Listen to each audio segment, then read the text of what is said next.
this out of the podcast. No, we're not. Yes, we are. It's totally started already. People do not need to know about my sniffy nose. As if you're not going to be sniffing during the podcast. Of course you are. I don't want to be a grot. Nah.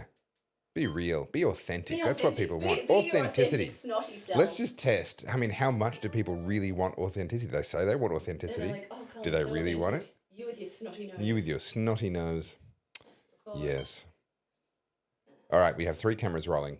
We have a roadcaster recording. We have Carly has left the building. I'm now doing a solo. Good news, everybody. I'm doing a solo podcast. That's my good news for the week. Carly has nicked off, and I get to talk at you for the next 2.5 hours uninterrupted. Carly's off camera just blowing her nose. Oh, Lord. It's that time of the year where everything triggers you as well. Yeah, no. Here. That's springtime is when that happens. I'm on. Are you dark? Are you dark enough? You know, that's not what I meant. That's not So what I meant. I'll fix it in post. That's what they say in all the movies. I'll fix it in post. But you don't. Well, I kind of do, but the last episode I kind of ran out of time. Took me about 2 days to even get the chance to look at it, so I just kind of rushed it out the door. If I'm honest, that was a bit of a rush job. Yeah. We could tell. Yeah, sorry about that. Doesn't help that the audio got stuffed up. This should be that actually cost me a lot more time than you would think putting that back together. But this should be the last time we're recording this way. Excellent. Next week should be our first time with 3 new cameras and that sexy new Rode videocaster thing doing the edit for us using the audio as its input cue for what edits to do. You know, I'm sort of at the point with all this technology, I'm just like, it's getting too hard basket for me. I'm like, I'm ready to outsource. Can we do that yet? Well, no, because we don't have any sponsors, because you haven't picked up the phone, not that we give out a phone number, you haven't picked up your laptop and sent us an email to say, hey, can I throw money at you in order to be promoted on your podcast? Why haven't you done that yet? You should do that. You should do that. You just make my life so much easier so I don't have to put up with him all the time. Well, when you say outsource, you're going to outsource me. You're going to just have like Grok sitting here. No, I'll do an AI version of you, and then I don't actually have to tolerate you in person. I guess there is enough of my stuff online. You could just be like, Grok, read all this stuff. Now talk to me as though you're this person. It'd probably be pretty spot on. Do you know what's going to be really freaky is we'll get to a point with AI, like, didn't you actually say that? Well, this is the thing. We're already there with video, right? Where people, not so much the consumer grade stuff, but if someone really wanted to professionally AI a deep fake that was really convincing, they can do that now. Yeah. But it's not very long before that will be able to be done in real time, which means you could sit on a Zoom call. And you have no idea that. And you will have a really authentic impression. I mean, they're already doing this with they will mimic someone's voice and get their mum's phone number or something like that, and they will do an AI generated phone call to the mum. Oh, I'm traveling. I'm in trouble. I need money. I need this. I need that. With an authentic voice. I've lost my phone. That's why it hasn't come from my number. Blah blah blah. It won't be long before you can video call that stuff. Yeah, I heard something the other day. To be honest, I didn't give it a whole lot of attention, but I think some guy went to court and he used an AI lawyer. Oh yeah. And the AI lawyer was on the call or something. Oh, yeah, wow. I'll have to look into it. But I saw something about it. I was like, I'll come back to that. Do you know what's funny is every time we sit down to do these notes for the show, I'm like, there's so much to talk about. I'm like, I don't even know where to start. Like, there's obviously the obvious things that have happened during the week, but there's all these little things. I'm like, that's interesting. We should talk about that. And then we have a 30-hour podcast. Yeah, we never have time. Ultimately what this needs to get to is you need to leave Melbourne and live closer to me so that we can catch up every day, have all automated editing, and we can just sit down for like 1 hour every day and just do like the news of the day with Carlz and Topher. Or you could move back to Melbourne. No. Yeah. No. I see, I have my only real gift that I will lay claim to is that I can understand what's happening in the world sooner than most people. Not sooner than anyone, but sooner than most people. And as I look at the future of Victoria, this is not a place you want to be anytime in the next 40 years. Oh, God, no. No, we've got plans to leave, but I don't think it'll be staying in Australia for us. Yeah. And we thought about going overseas. Actually, we were very close to making that decision and then finally found a place where we're like, oh, actually, we like this. We're looking to see if I qualify for the O1, and I think I do. Okay. Yeah, so but just the $5 million golden visa with Trump. You're just gonna. I need a couple more dollars to add into that. Just shake your mattress a bit harder. I mean, it's got to be in there somewhere. With a face like this, how could they say no? I know. It's a $5 million face, isn't it? You could just give them that. No, I'm hang just on, going to let's not think message too much about that. my mate in El Salvador and be like, hey, I'm ready to move across. All right. Well, speaking of your mate in El Salvador, good news. Sorry. Don't. Okay. I'm leading this podcast. I'm sorry. All right, Please good don't news. fire me. Please don't replace me with AI. Good news. You go first. I had some good news. I can't remember what it was. Okay, so my good news is it news? I have taught myself over the weekend an entirely new web design platform called Webflow. Okay. Now, as a designer, easy peasy. I can make things look good. But as far as like the actual coding to do the cool, tricky stuff, the functional stuff, like I understand it, but not enough, if that makes sense. So I'll like do things and it breaks, and I'm like, oh no. But Webflow, for anyone who's actually interested, it's quite an upgrade from, say, like a Squarespace. Okay. So you're actually playing with your HTML and your CSS, but you can visualize it as it's doing it. So back in the day, you'd just be looking at the code and you look at the CSS and it'd just be like literally all the little bits and bobs. It's like word processors back in the day. They weren't WYSIWYG. What you see is what you get. You had all the various ASCII, I think it was, codes and symbols in there, and you had to interpret what that meant in terms of how that would then print. And then finally they came up with WYSIWYG. You could see what it was actually going to look like on the page. Which was a massive change for me, because I remember I learnt Dreamweaver back in the day. Is Dreamweaver even around still? I don't know. I haven't heard about them for ages. Right. And so that's what I learnt in. It was all, coding here and all that. And because I'm so visual, I never quite got my head around code, because I just get frustrated. I'm like, can't you just move it here? And they're like, oh, no, you need to type in the pixels. Anyway, long story short, Webflow, you can buy some templates and they're pretty amazing. Like, as far as like entry level sort of web design. And they do this little online university, and it goes for about 5 hours. And I just sat there and I was like, I'm learning this today. This is happening. And I'm almost done building my own website, and it looks really cool. Yeah, nice. Yeah, I'm like... So can that be hosted on like a WordPress sort of thing, or is it just an entirely separate ecosystem? Webflow's its own thing. It is its own thing. It's its own thing. Yeah. So my current website's on Squarespace, which I can design one of those with my eyes closed. Yeah. I wanted something a little bit more fancy. And then I've been building my back end for all my YouTube, so all my automations and... So we were just talking off camera. I need a new website this year. Yes. I've got 3 different websites. I need to pull them all together and do. create a members area, because I'm moving in that direction. So should I be talking to you? Yes, Webflow will do all that. Yeah, and like Shopify... I can pay you in cheeseburgers. No. I don't think my landlord accepts cheeseburgers. And the Zoopers melt too fast. You're right. Yeah. I got to rethink this. Yeah, sorry. But it's actually really cool. And so it's getting to a point now where there's so many when I say entry level, they're just like user-friendly interfaces that regular Joes can jump on, and you can become quite competent. This is the maturing of any technology though. That we're reaching the like early paper printers. You had to be able to set the margins yourself, and you had to tell it what the thickness of the paper was, and if you got it wrong, it mattered because it would affect how it printed. What happened when the T-Rex came over and just like knocked all your paperwork like a cat does? Yeah, exactly. I mean, back in the day. Yeah. I was going to say, back in those prehistoric days. Back in the prehistoric times, and now you can just feed it paper and it figures it all out for itself. I am going to refute that. I have never met a printer that doesn't have some sassy attitude. Okay, it's probably not the best example. I mean, photocopiers are famously sassy. Yes, that's a good way to put it. All printers are just literally sitting there going. Okay, but see, I've just assumed that printers, just as a species, are feminine. I just assumed that was the feminine energy. They're all much more complicated than they need to be. They create drama right at the worst possible moment. Look, you're not wrong. Yeah, that's a great analogy. They are the most fickle things. But anyway, this is not what people are here to talk about today, or listen to us talk about. Good news? All right. So I had a theory that, and I don't know if we've talked about it on the podcast, but I've talked about it with you. I have a theory. There's a car I want to build. It's a kit car. It's very expensive, but very nice. It's a high-end kit car. And there's 2 things I want to accomplish with that. One is to have built it and for the love of doing that. The other is to do it while my son is a teenager, and that becomes that independent activity, because people talk about men and women, and the way we communicate is different. Women will catch up with someone to have a cup of tea and to talk. Let's catch up for a chat. Men, we don't go, hey, let's catch up for a chat. We go, let's go fishing. Let's watch the footy. Let's have a barbecue. At the very least, let's go to the pub. Like, there's got to be this other activity, and then we talk, right? And so I wanted to create something like that for me and my son, particularly when he's in his early teenage years, and that's a pretty formative time.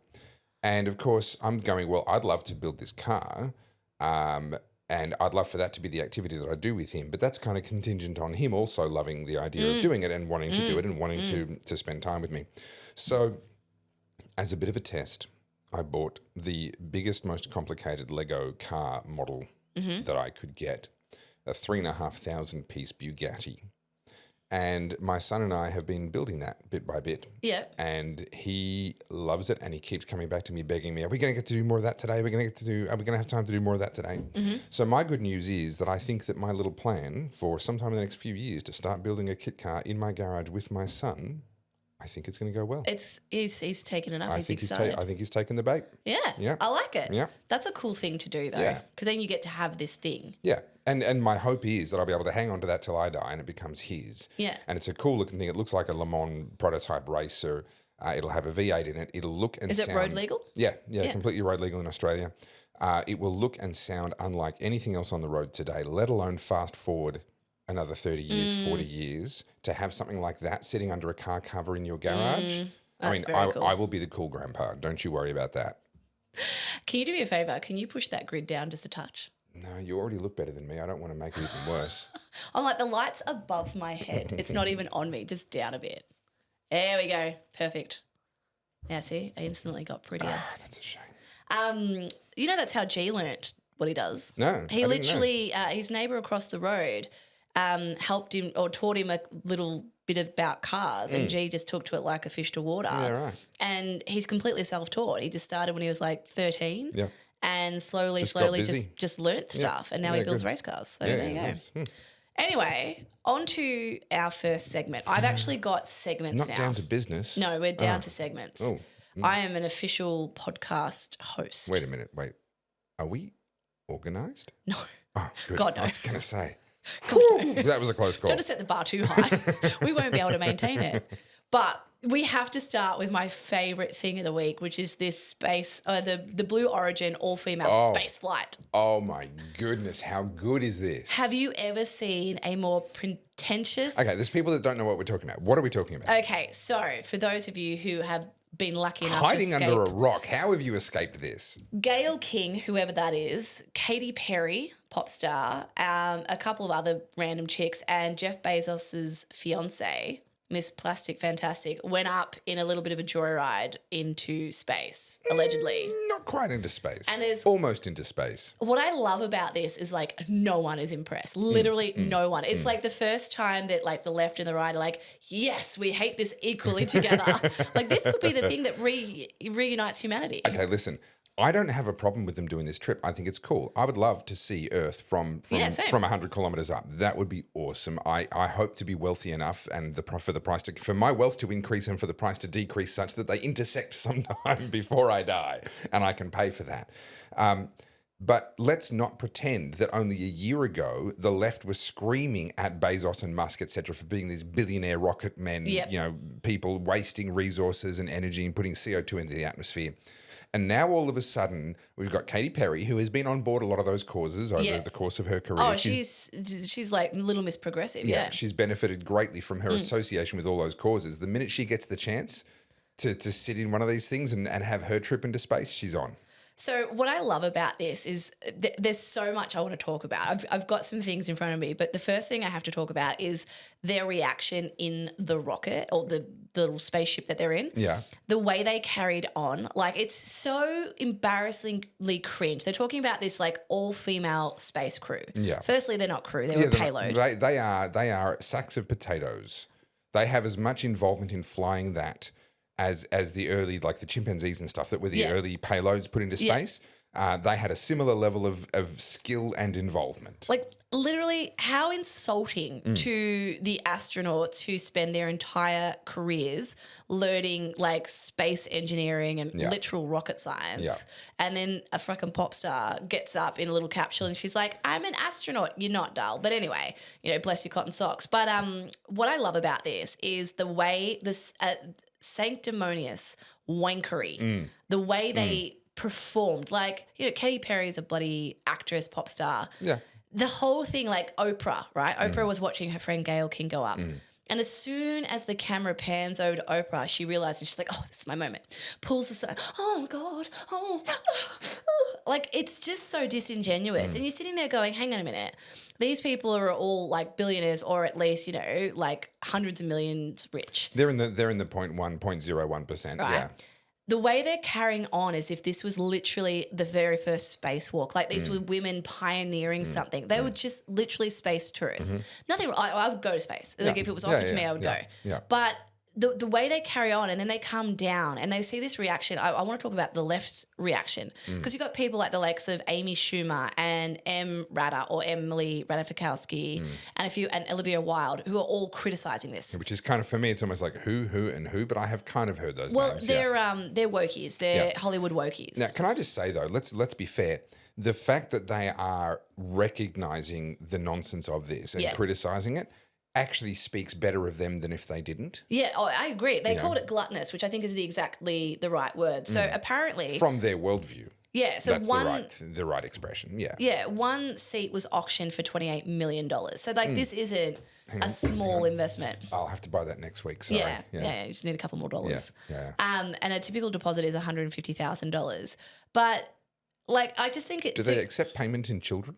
Sure. Well, that's Hollywood. That's currency in Hollywood. What's it called? Adrenochrome? Yeah, something like that. Yeah, cool. Just line up your kids. I should be right then. Yeah, you've got 3. I got 3. Yeah. It'll get you at least. I mean, I've got a boy, a girl, and a spare. So perfect, and that can just go either way depending on whose proclivities. You know, I'm so sorry. I didn't even realize that I was heteronormalizing my own children. Yeah. You can get in big trouble for this. I'm so sorry. But, okay, so this space mission, right, like what they were doing, they talked about their training. What training was involved? Okay, hang on. The G-forces they go through are still pretty significant. You would have to go through physicals and you'd be doing some physical prep. And in defense of someone like a Katy Perry, we can criticize them. They're just little pop stars and dancing around the stage. Actually, they have to be pretty fit, even just to do that at a basic level. Then you get your exceptional ones like Pink, who are just athletes, like phenomenal. Now, she wasn't on the flight, but let's give credit where it's due. It would have taken us a base level of physical fitness, a base level of courage. Yeah, I think, I'll give them that. There's a lot of people that would have just been like, I like the idea, but ain't no way. Yeah. So give them that. And it would be exciting. It would be a thrilling thing to do. I would like to do that. Look, I agree. And if it was just that, they're like, hey, we're really excited. We're going to go up in this, like, mini space flight and just have a look around. Yeah, and without the drama. Without the drama, kissing the ground when you get off. Like, we just had 2 astronauts stuck in space for 9 months? 9 months, yeah. And the Biden administration couldn't go and get them. And then Elon Musk goes up there and rescues them from the International Space Station and the media silent. Yeah, gets criticised for it. Yeah. But we can send a pop star and, I don't know who the other people are, so I don't know what to call them. I don't know. Is Gayle King a TV host or something? I have no idea. Don't know. And, Bezos is in there, though. I will say I think they call her a civil rights activist. She was someone who did work for NASA. I just want to make sure I'm on the record with this. She worked for NASA and she was, I believe, sexually assaulted or I don't know if I can say the R word on Instagram. Okay. YouTube, graped. Yeah. Yeah.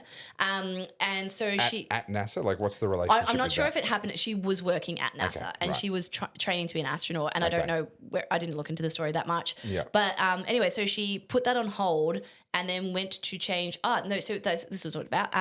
The DNA evidence apparently gets thrown out after 12 months if it's not like used for the criminal prosecution. Okay. So she was arguing to have that changed in law, and so she petitioned, and it did get changed, so that DNA evidence is kept indefinitely, I believe. Okay.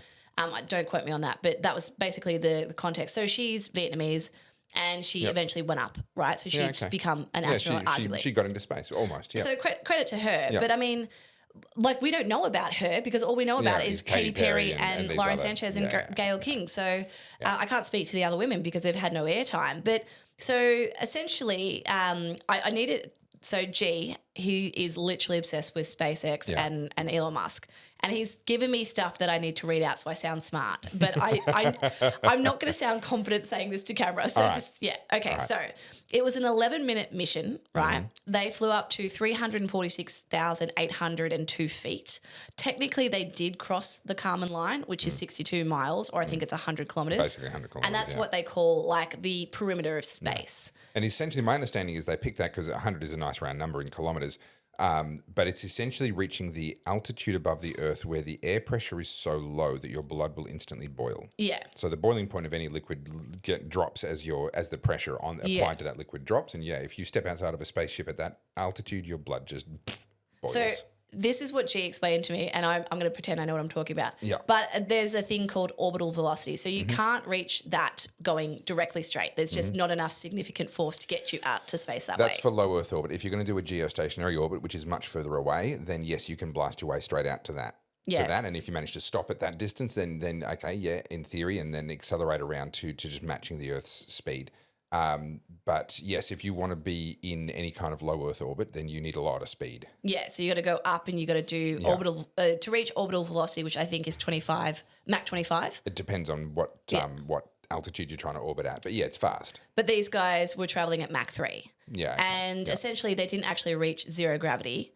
They were just in free fall. So they got to, I have to read this because I don't know what I'm talking about. It's very evident. So they didn't go weightless because of zero gravity. They hit the apogee, which is the highest point of the ballistic trajectory. So they're just literally free falling. Technically, that's true for the I'm sorry to be a pain, but technically that's true for the space station as well. Technically, they're not in zero gravity. They are being kept in orbit by Earth's gravity. It's just that they're falling. Their apogee, they're kind of at the apogee of a fall back to Earth, which once you add their horizontal velocity means they fall around the Earth, if that makes sense. Right, okay.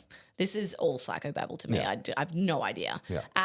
But yeah, so basically when they talk about being an astronaut, you're not technically an astronaut. And so Gayle King, the reason this matters is they're saying this is an all-female space crew. They're astronauts. It's amazing. This is amazing feminism because, of course, it's got to be performative, right?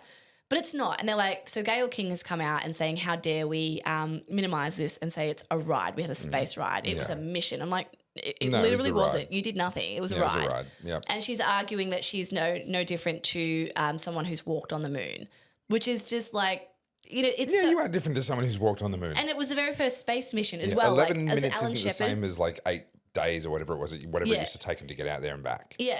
And so she's come out basically saying like, how dare people take away from this amazing thing. So yeah, so she's Gayle King, here you go. She's compared herself to Alan Shepard's 1961 suborbital flight. And I believe he walked on the moon. And she's defending calling herself an astronaut because she's saying that, we did the thing. But you didn't. You didn't. And this is what annoys me about the left is they celebrate mediocrity and they take things that are far less significant and talk about them as if they are truly significant. You know what? I have ridden in the back of an aeroplane, which means I am practically the Wright brothers. Yeah. I mean, I may as well be Amelia Earhart because I looked out the window of an aeroplane and I saw the ground and I figured out where I was. And she was a fabulous navigator, so I must be Amelia Earhart. By proxy. And all it does is minimize the true achievements. But if you want to go down in history as someone who is either an inventor or an innovator or a disruptor, by all means, and we'll give you the congratulations that you deserve. Innovate, disrupt. But just trying to claim it by proxy is just This is participation insufferable. trophies at a grown-up level. This is in intergalactic participation trophies. And it's just so evident to me that this is what I was saying to G last night. It's like, clearly this was a PR stunt. I was like, but what PR did they get out of this? Okay, we're talking about them. I get that. But it just makes Jeff Bezos look like a billionaire moron. It makes the women look like a pack of ridiculous women who are just giggling and gaggling and, carrying on and making it all this drama. You know who the big winner out of this is? It's Elon Musk. But yeah, well, they'll never admit that. I believe that. Yeah. But this whole PR thing, I don't understand what the intention was because what it's done is basically made all the people who are on the left looking at, eat the rich, just going, this is gluttonous and, this is, there's people starving. And they were talking about, the typical thing is like, you could have taken those millions and fed all these starving people. And it's like, because that's how this works in the world. Yeah, because that's how this works. But, we talk about this often. The left, people say the left don't have any standards, and that's such a lie. The left have twice as many standards as you and I because all of them are double. Yeah. Yeah. The whole thing is just, I find it hilarious. I mean, like I said, if I was offered that, I would absolutely go. I would. And I'd be so excited. And I wouldn't try and use it as a grandstanding platform. Correct. I would go and enjoy the spectacle of seeing my home planet as the rock in space that it is. Yeah, and the other thing that came out is Megyn Kelly is absolutely going for the jugular with Katy Perry and just talking about her word salad and talking about how she felt love and it connected her to the divine feminine and that, she hopes that by seeing that and the unity that they represented, it can bring everyone back into this place of love. And I've got to ask you, the people out there watching this, are you sick of this performative nonsense yet? Like your intelligence just being constantly insulted by these people who could not be more out of touch with reality. This is the ivory tower, and they become so deeply concerned with their own little universes. And this is human nature. I'm going to defend it again. I'm going to damn it with faint praise. Human beings adapt to our environment. And so whatever is the worst thing you experience is the worst thing that you've ever experienced. And for someone who grows up in a war-torn country in Central Africa, that's going to be very different to someone who grows up in a leafy, affluent suburb of Melbourne. But there is a certain degree to which for them they're going to experience that as, well, that's the worst thing that's ever happened to me. I'm devastated because such and such, who I thought was my friend, was actually talking about me behind my back. And if that's the worst thing that's ever happened to them, it's going to, they're going to be emotionally devastated.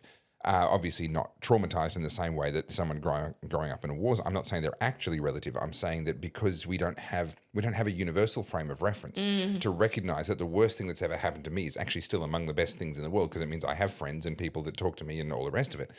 So for someone who lives that life, like a Katy Perry life now, where everything around them is being done for them, because they're essentially the goose that lays the golden egg. Yeah. And I'm going to defend this as well. This is real.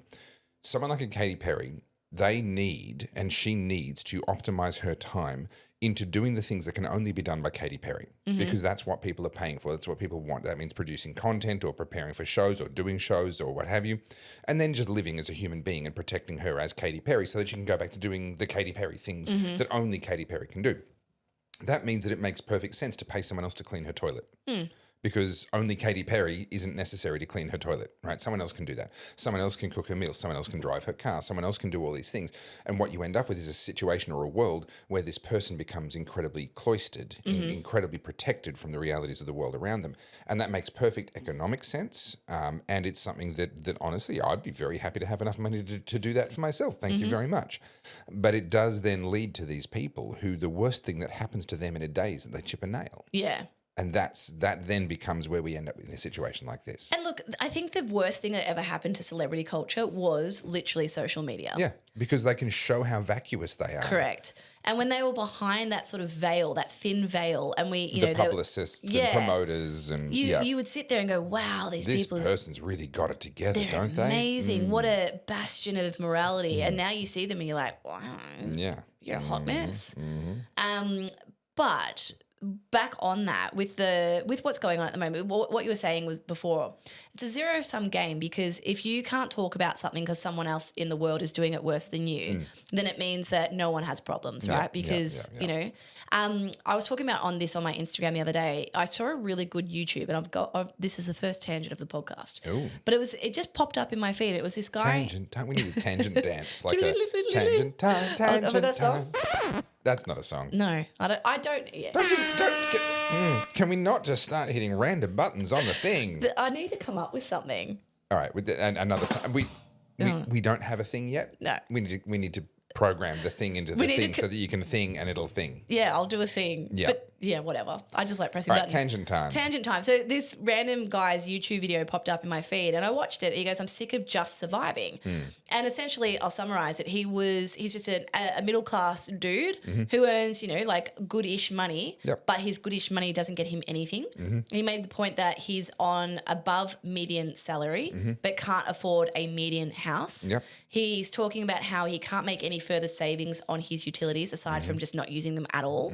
And he's had people say, well, just use solar. He's like, well, I can't. I rent. I don't have the money to pay the upfront on that. And all these things, he's like, every time I go to the groceries, there's nothing left. He's like, I can't live like this.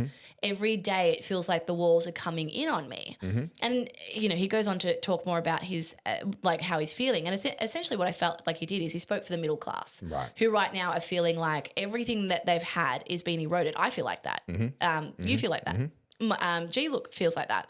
It's getting to a point where you're like, hang on a minute, I'm working harder than I ever had. I'm earning more than I ever have, but I have less than I've ever had. This makes no sense. And every week I'm starting to feel more and more squeezed. And it was just a really good YouTube video. And then I went and read the comments. And of course you've got, people both sides of the fence. And those who are arguing against his point of view were literally saying, like, how could you possibly argue that you're doing it tough right now? There's people who are homeless. There's people who are living in some sexual or domestic abuse relationships. Like, you know, the list goes on. I'm like, hang on a minute. How have we gotten to this point where those of us who, you know, arguably living a little bit more privileged than some can't have genuine issues that we're allowed to talk about?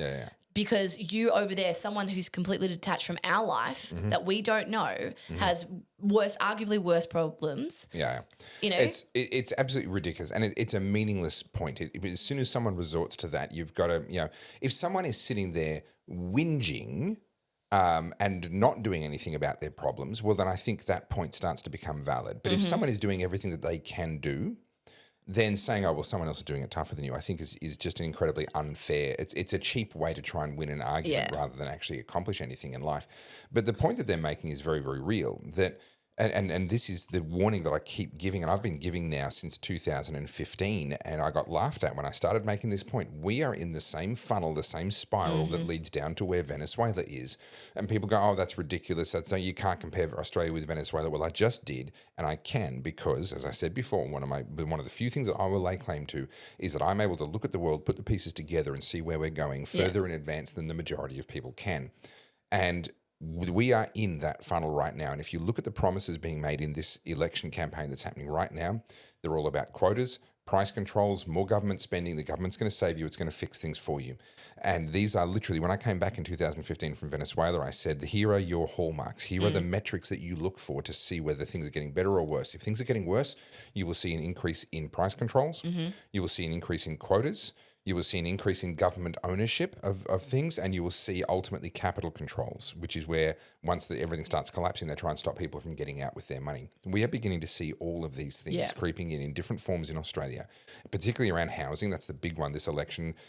De facto house pricing controls. They're now bringing in rent controls, promising only one rent increase per annum, blah, blah, blah, more and more rules around landlords. We are seeing the creeping growth of price controls, quotas, etc., creeping in. We are in deep, deep, deep trouble. The problem is that our perception of ourselves is going to lag about 20 years behind the reality of where we're at. So I'm looking at where we're going to be in 20 years, recognizing where we are right now. Other people think we're still where we were 20 years ago. And that's why they go, well, you're in fantasy land. You can't see it. No. I can see exactly where we are right now, and I can see exactly where we'll be in 20 years, and that's why I'm out of Victoria, and that's why I'm very willing to get my family out of Australia. I'm not going down with this ship. Now, I'm not convinced the ship's going down yet. I'll wait until I'm convinced the ship's going down, but believe me, I will not still be here if it goes down. There's a few things here, and this is probably a good tangent to be on, but essentially what I've been seeing is like a lot of uptake in socialism policies that seem to be appealing to these young people, because these kids have been raised on doomsday porn. Climate change, the end of the world, Armageddon, they'll never be able to buy a house, the world's against you, you're oppressed, you're a victim, you've got ADHD, all the isms. And what you're seeing is these guys, the solution is the government steps in because someone needs to be the adult. Again, generalising, we've talked before about the split that's happening in that generation where there are definitely people going in that direction, but there are lots of other people that are actually going the other way and saying, I'm going to get a trade, I'm going to work hard, I'm going to do what I can to make the most out of my life. There is a divide happening there. But you're right in the sense of the fear porn and the despair and the sense of manufactured helplessness that is coming in.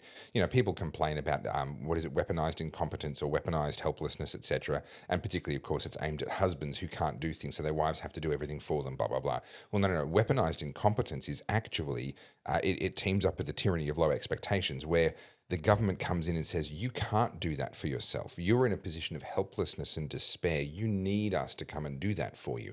And they engineer incompetence and helplessness into the population so that they can say, we will save you. I literally wrote that in the car on the way down here today. I was writing a script for a video that I'm hoping to film tomorrow morning, which is literally all about the fact that The governments do not like to solve problems. They like to promise to solve problems. Yeah. Because nothing wins them votes faster or cheaper than promising they'll spend your money on fixing your problems. But if they actually fix the problem, it's like a drug company. If you heal somebody with your drugs, you've lost a customer. If you actually fix that problem, you've lost a voter. What you need is for that problem to persist so that you can come back to them next time and say, we did everything we could, but you know what? We've got to do more. Yeah, we need your vote to help us. We need your vote to help us. They're going to undo all those wonderful things that we did for you last time, which is the only reason things aren't even worse. And the more pain you're in, the more susceptible you are to that kind of line. Well, I think I said this to you before we started filming. I've been driving around this morning. I've been looking at some of these political billboards, and it doesn't matter if it's Greens, Labor, Liberal, or anyone else. The Clive Palmer ones, I just can't even look at. I'm just like, how insufferable. But the Labor ones, right, are particularly like they're just like it's doomsday porn. Like Labor will save you essentially, or if you don't vote us back in, this is the end of the country.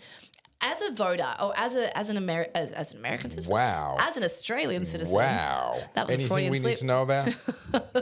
Wow, Adopt me. She's already emotionally checked out. She's gone. I'm done. Yeah, I've never felt truly Australian though. well, I mean, you spent so long in Japan as a kid, and you've travelled so much. Yeah, It's I kind of don't understandable. identify with the culture at all, but or the lack of. But where was I going with this? Hey, fully sick donuts down at the Woolies car park.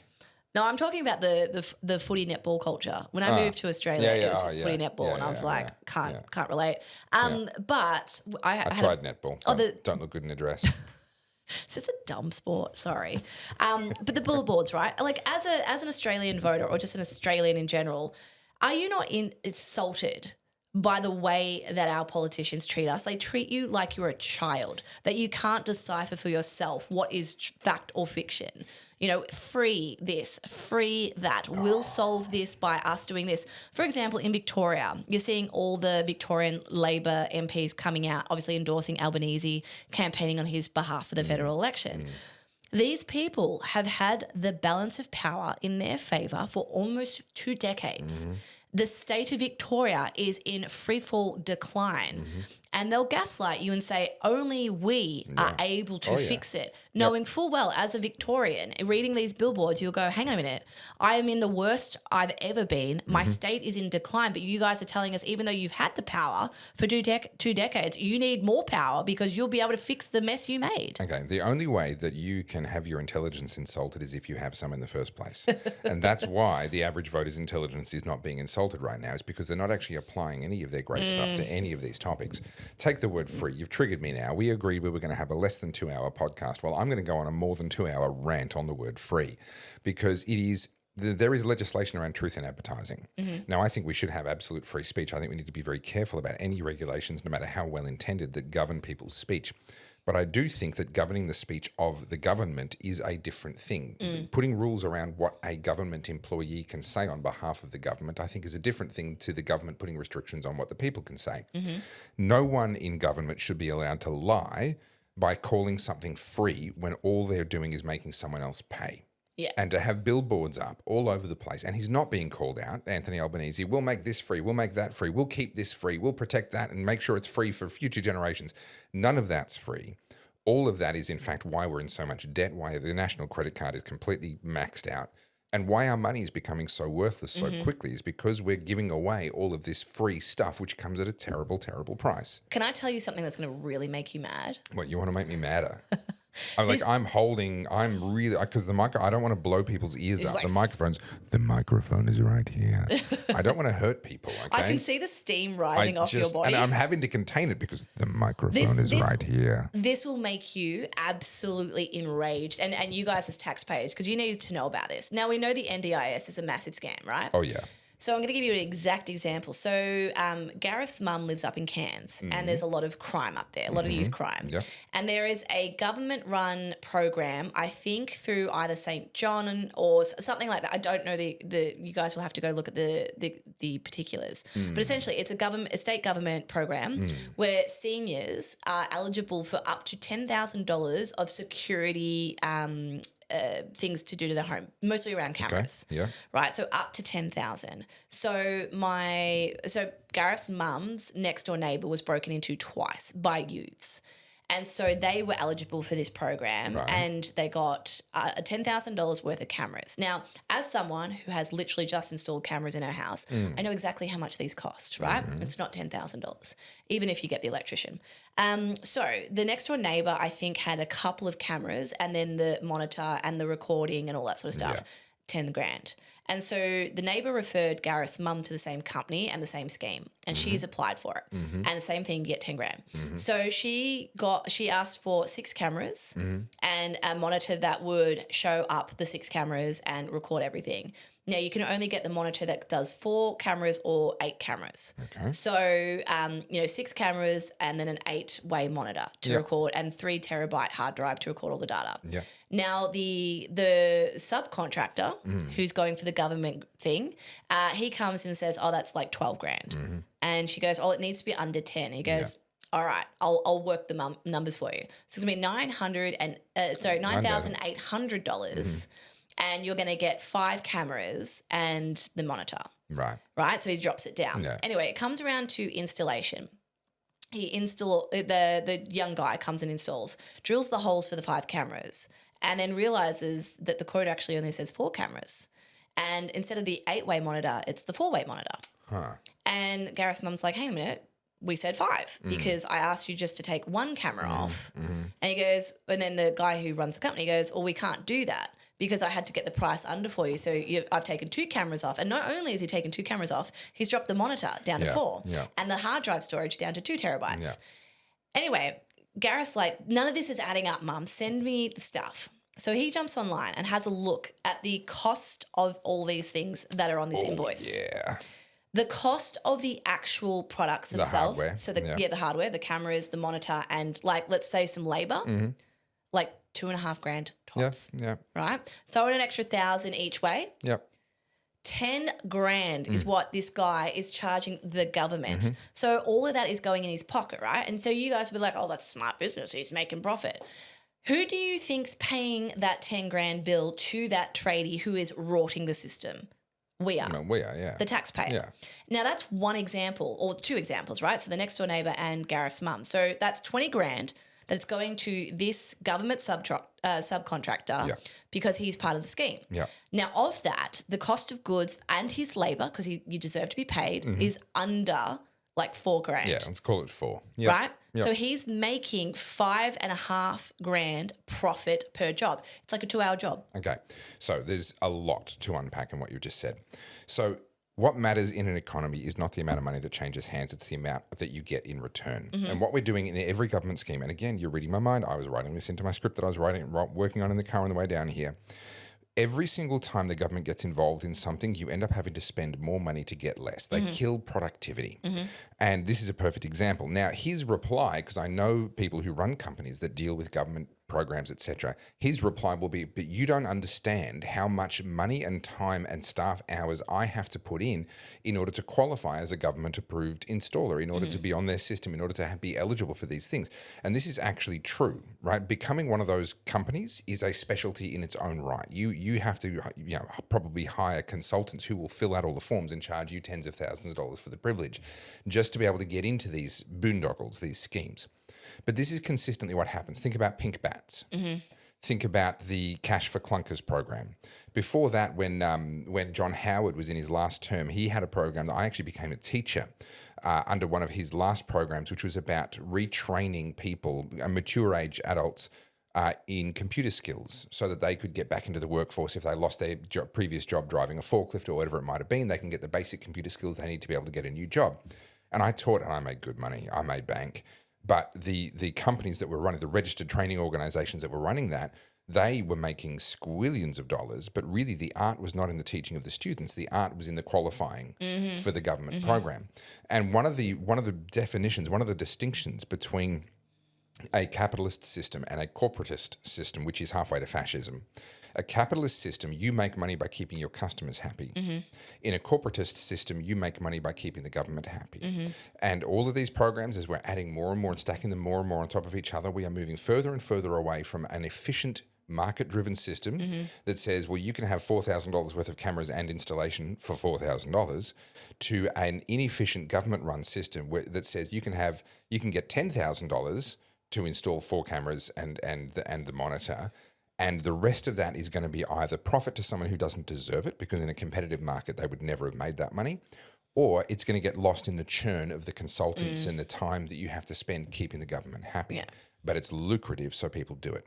We are a lot further down this rabbit hole than people realize we are. I think, you need to give people those exact examples so that people can see it tangibly, because it's all well and good to talk about things up here at the superficial level. You need explicit examples. So what you're seeing now, and so I haven't talked about this on camera yet, but in Victoria, we have a victims of crime financial scheme, right? So if you're a victim of an aggravated crime or a violent crime, they call it, you can qualify for this. And we were told to go through that to get our cameras. I need to tell you how bad this program is. So, I've lost almost 25 grand worth of stuff in these, Gareth's car got stolen, right? Yeah. Across the 2 break-ins. The second one, I didn't qualify for anything because it's not violent, because I wasn't present. You weren't personally there, yeah. Yeah, but it was aggravated burglary because we were in the house. Anyway, so the cop told us about this scheme. And he's like, if you go through this, they'll pay for your cameras and stuff. So we applied, and this happened in November. It has it's what are we, April, halfway through April. It's still not 6 approved. months. Yeah, wow. It's like, and they make it so hard, so arduous, right? We've supplied everything they asked for. And at this point, I'm like, we'll just pay for it ourselves. This is ridiculous. Yeah, correct. This is ridiculous. Correct. But this is true of everything. Think about the people that had reason to believe that they'd been vaccine injured with the COVID jabs. And accessing the VAERS system, Vaccine Adverse Event Reporting System, is notoriously arduous. Doctors don't want to do it. So even doctors that are looking at someone going, yeah, I think that probably was the vaccine, are then saying to them, no, I don't, I'm not going to spend the time to put it through the system because it's so freaking hard. Yeah. And there's no point, because nothing ever gets done with this data. So government systems. So not only are we spending too much, we're spending more to get less of a result, as you illustrated with the cameras there, but also we're spending enormous amounts of unproductive time to get no real results at all, just with the compliance. Being unemployed is a full-time job now. Yeah. Keeping up with Centrelink and doing your appearances and this and that. There are people who are literally spending their lives finding and going to, or not going to, as the case may be, job interviews so that they can tick the box that allows them to get their next Centrelink check. You can spend your entire life busy, full-time employed, keeping the government happy so you can get the welfare, or you can get whatever little program it is. Just get the government out. Yeah.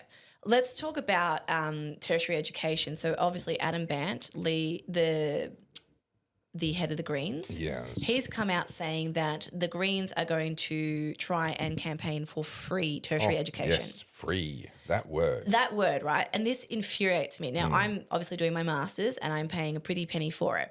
So if Albanese gets in, he's promised me that he'll take 20% off my HECS, right? Isn't that nice of him? But strangely, my cost of living is just keeping on going up. I wonder if those two things are related. And this is the problem that people fall for, because if you have a HECS, like mine's going to be about 50 grand, you go, oh, wow, 20% discount. That's nice. But all that means is I'm paying it back in another indirect way. You're going to end up paying most of that back through inflation. Yeah. That's how it will show up in the economy. You'll be paying for my All masters. of us will be paying for it through inflation. And they make a really good point. The Greens want free education so they can indoctrinate more people through the universities. But I'm sorry, why would I need to pay for your arts degree? So this is hilarious to me, because it's one of the most regressive ideas ever. We will make all taxpayers, including the people that haven't gone to university, pay for the educations of the people that can afford to spend 4 years going to university. Not everyone has the luxury. That is a luxury choice, to spend 4 years putting yourself through university. Even if the university is free, that 4 years is worth a lot of money, and a lot of people can't afford that. They're working, and they're going to keep working. They've already got a job as a receptionist, or they're doing a trade, or whatever it may be. So firstly, this is deeply regressive. We're making poor people pay for the educations of, relatively speaking, richer people than them. But secondly, the marginal utility argument. Now, I think I've covered this before in the podcast, but it bears repeating. I need to touch on this again. Education is valuable. That's a fact. We can measure. We can say more educated people earn more than less educated people do. But it's not always equal. If you have a city of 3 million people and no doctors, that first doctor that you educate is worth a freaking truckload of money. If you've got 2,999,999 doctors in your 3 million person city, educating that 3 millionth person to also become a doctor doesn't just have no value, it has negative value, because you've poured resources into something that will provide no marginal utility. So there comes a tipping point, there comes a balancing point where in any given society, based on what we need in that society, the cost of educating another person to do job X is greater than what they're worth in the marketplace. Yeah. Now, how do we figure that out? How does a government decide how many of this type of degree and how many of that type of degree and how many trades we need? The answer is they shouldn't be trying to figure that out at all. That is something that the market naturally figures out. In the same way that the market figures out how many cars we need at a time. You know why? Because if we have too many, they sit there unsold. And if we have too few, the value goes up. And so the dealers have an incentive to find a way to bring some more in. The market sorts it out. When the government comes in and says, well, we're going to make it free. Well, number one, they've removed all the market pricing signals. How do you know what something's worth if no one is actually directly paying for it? If you don't have to make that value cost to benefit ratio decision for yourself, there is no one person making any kind of a pricing signal assessment on that. So we don't even know what an education's worth anymore because no one's paying for their own education anymore. Secondly, we don't have the outcome in mind. Is this person going to get a job? I did a video on this recently. There are roughly 1,000 jobs available for someone with a marine science degree in Australia. Which means, assuming about a 20-year career, because that's a pretty specialised thing, people that do it are going to stay in it, right? So let's assume people stay in it for 20 years. That means we need 50 new graduates every single year coming out of our universities.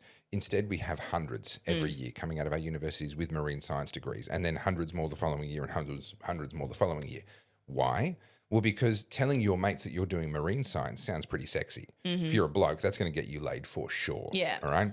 So you want to be seen to be the guy doing the marine science degree. You're not thinking yet about whether you can get a job in that. The universities have no connection to the real world. There doesn't have to be any real world outcome for you. They get paid by the government to give you the education, whether it's useful or not. And so you've got all these perverse incentives and all of them go away the minute that person has to pay for their own education and actually decide, is this worth it or not? We need the price signals back in education. I agree. And I'll give you an example of what's happening with my master's at the moment. Like, not to shit on the place I'm doing it. Like, I'm doing it for my own reasons. But as far as, like, you know, every week we have different artists come in and speak to us, or different people in the industry and come speak to us. And I listen to them and I look at their work. And again, art is very subjective. Whether or not I like it or not is irrelevant. But my question at the end of every single presentation is, how do you live off this? And the answer is they don't. So all of these people who get the accolades from the arts industry, like, you're amazing, you're so proud, this is truly like performative and just like, wow, you know, you're blowing my mind. They're broke, right? But that's also a badge of honor. It is. But my point is this, right? And there is something in that, and I know that for a lot of artists, a lot of their creativity comes from pain, and pain is caused by suffering, and suffering is good, but all that sort of stuff. I understand all that. My point is, though, but what point do universities become liable for these adults they're putting out into the world who cannot support themselves? They've been held up and they've been celebrated for being, you know, these innovative thinkers, but they're actually adding no value to the market. So the university is losing its value in itself, because even though they've got all the accolades and they've got all the letters after their name, they're unemployable. They haven't actually learned a skill as such, because university doesn't actually teach you the skill. They teach you how to think. Yeah. Apparently. Well, supposedly. Yeah. That's what the brochure says. Right. And so you've got, and every time one of these people come in, they're like, oh, they've won this prize and they've won that prize and they've exhibited here. And I'm like, and this is my standard, like my litmus test for these people. I'm like, has anyone bought your art? Yeah. And if they have, is it paying your bills? And most times the answer would be no. But that's considered to be quite a vulgar way to look at it within that artistic world. You can't. This is why I'm not accepted. You can't put a price on these things, Carly. Well, but you can, though. You must. And so someone like myself, I sit there and I look at my work. I've been a political commentator for 16 years and I've had to do other jobs the whole way through to pay my bills. Yeah. And I accept that what that tells me is that what I'm doing is not actually valuable enough out in the real world for it to be my full-time job. Now, earlier this year, I made the decision, I want this to be my full-time job. So I don't go and whinge about how no one appreciates my work, blah, blah, blah. I go, well, how do I have to show up in the world for people to see enough value that I can make enough money to make this my full-time job? It's my responsibility to figure out how to take my art, which is a communications art, and package it in such a way that people see the value that Yes. I believe is there. I can talk, oh, but my work, you don't understand how insightful I am. Well, that doesn't matter if no one else can see it either, Yeah. right? I have a responsibility to package myself in such a way that people see the value and I can therefore earn a living. And by the way, 3 months in, it's going reasonably well. Yeah. I am now actually above the median full-time Australian salary doing what I do. Yeah. Right now, that's a But fantastic result. That's something I always say is the market sorts you out. You can Correct. sit there and say I'm this incredible like disruptive thinker or artist, but if there's no market viability and there's no evidence of that, you're just a self-proclaimed wanker as far as I see. Yes. And so, you know, I really oddly stand out in my school because I have a real commercial brain. Yeah. And so we have to get a mentor, right? So I've had to go out and I've literally emailed 27 well-established fashion photographers in Melbourne and Sydney, like people who have actual careers, right? Yeah. And of that 27, how many do you reckon email me back? Actually replied. I'm gonna be optimistic and say 3. 1. Okay. 1. Who do you think that person was? Like, give me some just... I don't know who's in your No, industry. the generic. Who do you think may have replied? What kind of person? Okay, I'm imagining it would be a relatively hard-headed, quite busy, commercially successful photographer. And it's a male. Right. Right. Right. So the only person that replied is a 64-year-old, very established, very well-known male fashion photographer, and he lives in Melbourne. And he has a studio outside in the burbs. And he was the only one that gave me the time of day, and he rang me. Right. And okay. I don't know this guy from a bar of soap. I'm not going to say who it is. I'm sure if you put him in a bar of soap up there and said pick the person, I'm pretty sure you'd figure it out. Just But saying. yeah, I don't like I'm talking about people if I haven't asked for their permission to talk about them. But anyway, so he rang me and he's like, look, I will mentor you, but I need to ask you a couple of questions. And I was like, I'm listening, right? What do you know? And he's like, if you're the person that needs me to say your pronouns, that needs me to give you a safe space, that will cry if I critique your artwork, I'm not the mentor for you.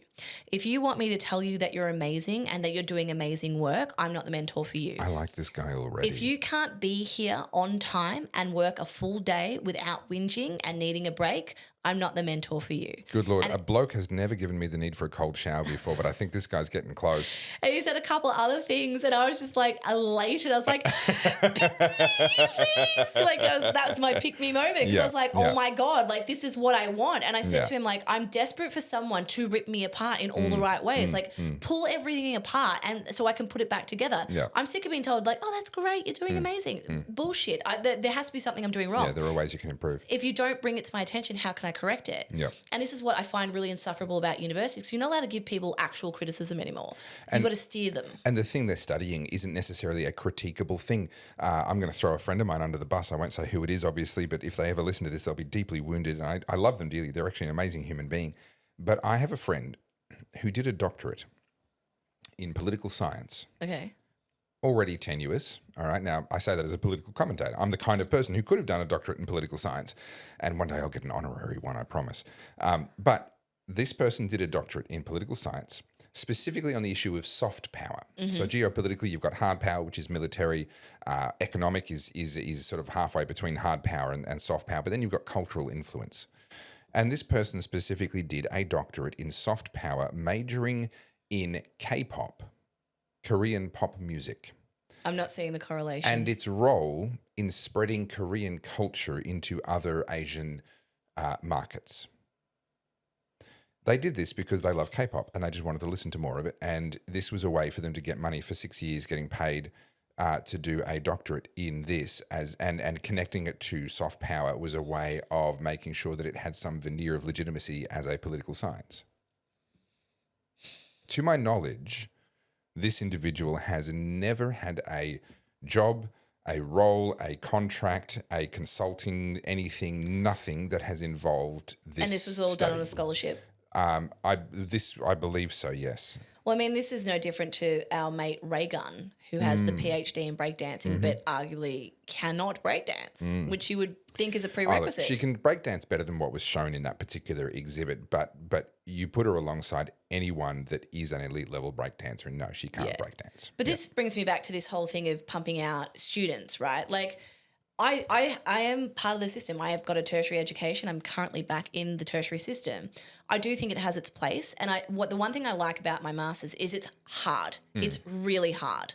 And that's what I wanted. I wanted that challenge. I wanted that motivation to deep dive into something. And my topic might be interesting to some and it might be disinteresting to others. But for me, in my industry and what I do, I wanted to be able to come from a place of authority, having gone into this deeper than a superficial 1 hour chat. Everything that I know, I've read psychology papers, I've read social studies papers, I'm reading books, I'm interviewing people. I get to have I hate saying a piece of paper, but it's a credibility along a topic that really supports my career now into the next 20, 30 years. Sure. And whether or not that becomes my life's work, we'll see what happens. But when you're pumping out students who you're like, well, you're qualified, but arguably when they're in the actual role, they're not. I saw this when I qualified. I qualified as the top of my class. I couldn't have got better marks. And I got my first job as a graphic designer. And they're like, we literally have to teach you everything. You're going to have to do an apprenticeship because you're useless. Yeah. And I'm like, what are you talking about? I was the top of my class. Yeah. And what I mean by that is the best thing that happened to me because I came out with an ego and immediately it was dismantled. And I was built back up so that when I did actually have profound usefulness in the workforce, I earned it. And that's where real self-esteem comes from, is actually bringing value, actually being useful, not being told that you're useful when on the inside you actually can't see the evidence. And that brings me back to my good news. And I encourage you guys, because I think a lot of people think, I'm too late to learn that now. It's a bit done for me now. I got to a point, the real reason I'm doing my master's is because I was so complacent. I got to the point where I'm making good money, I've got good clients, and life was I was cruising. Life's okay, life's fine. And I was like, I don't like cruising. I don't feel challenged. I don't feel like I'm learning. I don't feel like I'm upskilling. I don't feel like I'm climbing that ladder. And you get to a point, and not to say negatively about my mates, but as far as career goes, I'm probably the most successful person, which, I'm not saying that to brag. I'm like, I don't like being the smartest person in the room. I want to be stretched. And when this mentor and I were chatting, I said to him, I'm like, I want to be torn apart. I want you to tell me where my weaknesses are. So you're familiar with that idea that we end up being the average of the 5 people that we spend the most time around. Yeah. And it's a really thought-provoking thing because it throws up some moral dilemmas. Obviously, what that means is you want to spend time with people that are further along, more towards where you want to be. But if that equation also holds true for them, that means that you're their charity case. You're the one who's lowering their overall average. But I think more to the point, it's the aggregate of the 5 people you spend the most time with. But it's also about the mindset of the people that you spend the most time with. Are we trying to create a rising tide where we all can rise and succeed together? You and I have talked about Ben, my mate, who I've been working alongside for well over a decade now, a wonderful film producer. Yourself, myself, each of us have gone through tough times in our own very, very different ways. None of our challenges have looked anything like the others' challenges, but we've all had our challenges. We've all overcome them, and through that process, we're all getting to know each other better. We're all actually going, okay, hey, I think I'm kind of finding my tribe here. I've got other friends that I've found over the last few years, particularly since COVID has really kind of accelerated this process, where I'm realizing that you're the aggregate of the 5 people that you know. It's not about where they're at in absolute terms. It's their attitude towards where they're going. I think there's a level of emotional intelligence there that is a prerequisite for being able to level up in life as well. Don't get me wrong, intelligence is great. Education is relevant. I'm not shitting on it. I'm literally paying to do it right now. But there's something about those life experiences. I've asked this question before and I'll ask it to you. Sure. Would you prefer to have the first half of your life traumatic and difficult or would you prefer the later half? Yeah, so I would much rather the first half. Same. Yeah. Which is inevitably what has happened to me. Yeah. And I said to a good girlfriend of mine yesterday, I was on a shoot, and all of my clients are small business owners, every single one of them, whether they're small or medium-sized businesses, they're all business owners. And I have not talked to a single client in the last 6 months who hasn't had the same feelings that I'm feeling. Right. Now, the person I was working with yesterday runs as in being squeezed and that sort of stuff that you're talking about. So she runs a business that turns over quite a few million. Yeah. And she was like, Carly, we're spending just as much as we're earning. And just because she earns more than me doesn't mean her pain isn't any less because it's the same pain. It's all just relative to the sum of the turnover. Yeah. And she was like, I've got so many people to feed. I've got all this responsibility. and she's the money earner. Well, heavy lies the head that wears the crown. Right. These people that end up in these positions, like a lot of people say, oh, business owners, they're heartless. They laid everybody off, blah, blah. No, they probably cried themselves to sleep the day they finally accepted the reality that they had to do that. Otherwise, everyone was going to lose their jobs. And often the business owner doesn't pay themselves. Like that's the biggest issue that business owners run into. I get really annoyed. Sorry, tangent time. I get really annoyed when people say, oh, your business went bankrupt, so you should have to give everything back, your house, your car. How come he's still got, he's declared bankruptcy. How come he's still got a nice car and he's still got this and he's still got that? It's like, well, okay, you quit your job. Do you have to give back your salary? Right, you get paid over that time for the value that you brought. But that's just stupidity. Yeah, well, a smart business owner, when the sun shines, is going to be building up reserves and then moving those into entities where if they are forced into bankruptcy, those entities aren't affected. Well, I think this is my issue with a lot of these young ones who look at business owners as if like, eat the rich, that whole that sentiment. And it's very simplistic because when you think about it, any business that actually does well, they went through a grind. Correct. Now, not everyone. Some people are lucky, but for the most part, there's a very small percentage. Yeah, some people are nepo babies. Some people get a bit of a lift, but for the most part, most people, the best part of that business was the years they were sleeping on couches. Yep. They were doing their 80-hour weeks. Like when I started my clothing company, when it was making less, but I was like at home and all my clothes were like in the spare room and unpacking at the kitchen table. That was fun. It sucked. Yeah. But I romanticized that part more than the bits where I had the money to go and do all the fun stuff. Well, it's an interesting one because I try to keep that in mind with where I'm at right now because I'm having to do all my own research, my own writing, film my own videos. I don't have a tech person hitting record on my cameras for me. I'm in a studio that I've built in the garage of my own house. I do my own editing, my own uploading. Every word is written by me. Every post is planned by me. Everything's done by me. Yeah. And I can see where this is going, and it's going reasonably well. And fast forward, let's say 5 years for argument's sake, I could see myself in a situation where I have the blessing of editors and producers and someone running the business for me, and all of that is happening around me. And your talent. And I can absolutely imagine a situation where I'd sit there having a cigar, thinking back to the good old days when life was simple and it was just me and a camera and blah, blah, blah. You didn't have 20 crew to feed. I completely get, the pressure of going, if my content sucks, it's no longer me and my family that gets hurt. There's 20 other people and their families that get hurt. Yeah. That pressure is different. Yeah. I was going to use a space analogy, but I'll stuff this up. But like there is it's not a glass ceiling, but there is like some kind of pressure point where as an entrepreneur, you have to break through, and it requires a severe level of determination and also self-sacrifice. You have to be somewhat masochistic to be able to penetrate that and get through. And then on the other side is like, that some alleviation of some of that financial stress, maybe get a little bit more free time.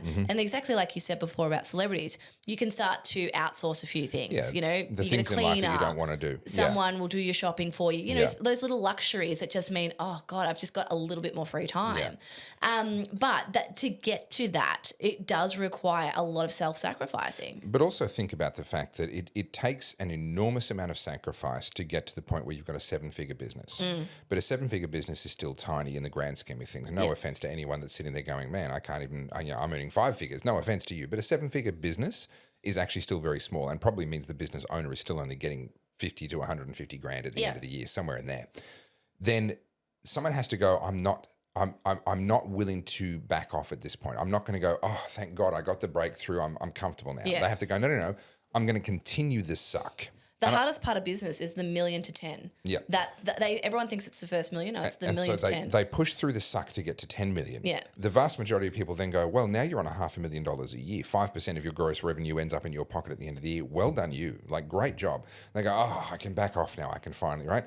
But then think about psychologically the person who goes, no. I'm going to voluntarily continue the suck. I'm going to forego the lifestyle I could enjoy on $500,000 a year and the time and the friends and everything else. I'm going to continue the suck to get to 100 million. Yeah. Now everyone looks at them and goes, dude, come on. Like you've got to live a little. Yeah, live a little. And then that person goes, no, I'm going to continue the suck to become a billionaire. And then we look at billionaires and go, why are you so weird? Like all these billionaires, they're all a bit weird. Yeah, they're a bit weird. Yeah. They voluntarily. They're built different. Yeah, they're built different. Yeah. They didn't just go, I want to have $1 billion business. They got to the point where they had $100 million business and went, I'm going to continue to make my life suck. I can do this better. Yeah. And it's a refining thing. But I want to contrast that. Like, I'm going to bring this back to something that's happened in the news cycle in the last 24 hours. Because this is the thing, right? When you accumulate those assets, people demonize you because you're the other. You have something they don't have. So they therefore look at you and go, oh, well, it's easy for you, rich person. This is how the other half lives. Right? Yeah. But not realizing, because you weren't present to it. And this is one thing I wanted to say to you as well. Please document everything that you're doing. Like, take photos. And every one of you that's building something out there, please document it. One of my favorite assets that I have is that I'm a photographer, but I was snap happy when I started my first business. Yeah. I have all these cute photos of little 23-year-old Carlz, like designing things in like this little shitty desk, and then getting her first box of hoodies, and then my first trade show. And then I have the whole thing documented. And, like, I just feel immense pride. Like, it didn't end with the fairy tale, but I look back and go, what 23-year-old just gets the gumption to go, fuck it, I'm going to do this, Go for it, yeah. And I look at my younger self and go, good on you, mate. Good on you. I'm proud of you. But so document it. But now we have, a lot of young girls, or I'm going to say young girls because it seems to be young women who are falling for this communism ideology that seems to be the solution to the patriarchy and capitalism. We can fix that. Don't let women vote. Is that the 16th Amendment or the 9th Amendment? I can't remember. I don't remember. Yeah. All right, so I want to bring up Purple Pingers, a.k.a. Jordan van der Lam, who is the Senate candidate for the Victorian Socialists. Now, Jordan is actually not even Aussie. He's a South African man. But he is here telling us all how we should be approaching the housing crisis. Now, he is on the record of asking renters to send him a copy of the key of the house that they were renting that is now sitting vacant, because he is going to use that key to go into that property and change the locks and allow a squatter to go in and then take up residence in that unoccupied property. And he did this to a woman named Carol, whose father passed away, and his property sat vacant. Now, apparently, allegedly, the property was vacant for over 16 years and still had all her father's assets and things in there. And obviously, I'm assuming she's inherited it and whatnot. But Jordan, being the ever evangelistical man that he is, this bastion of morality, this amazing man who's stunning and brave, I think. Stunning and brave, the modern day Robin Hood, I think we'll call him.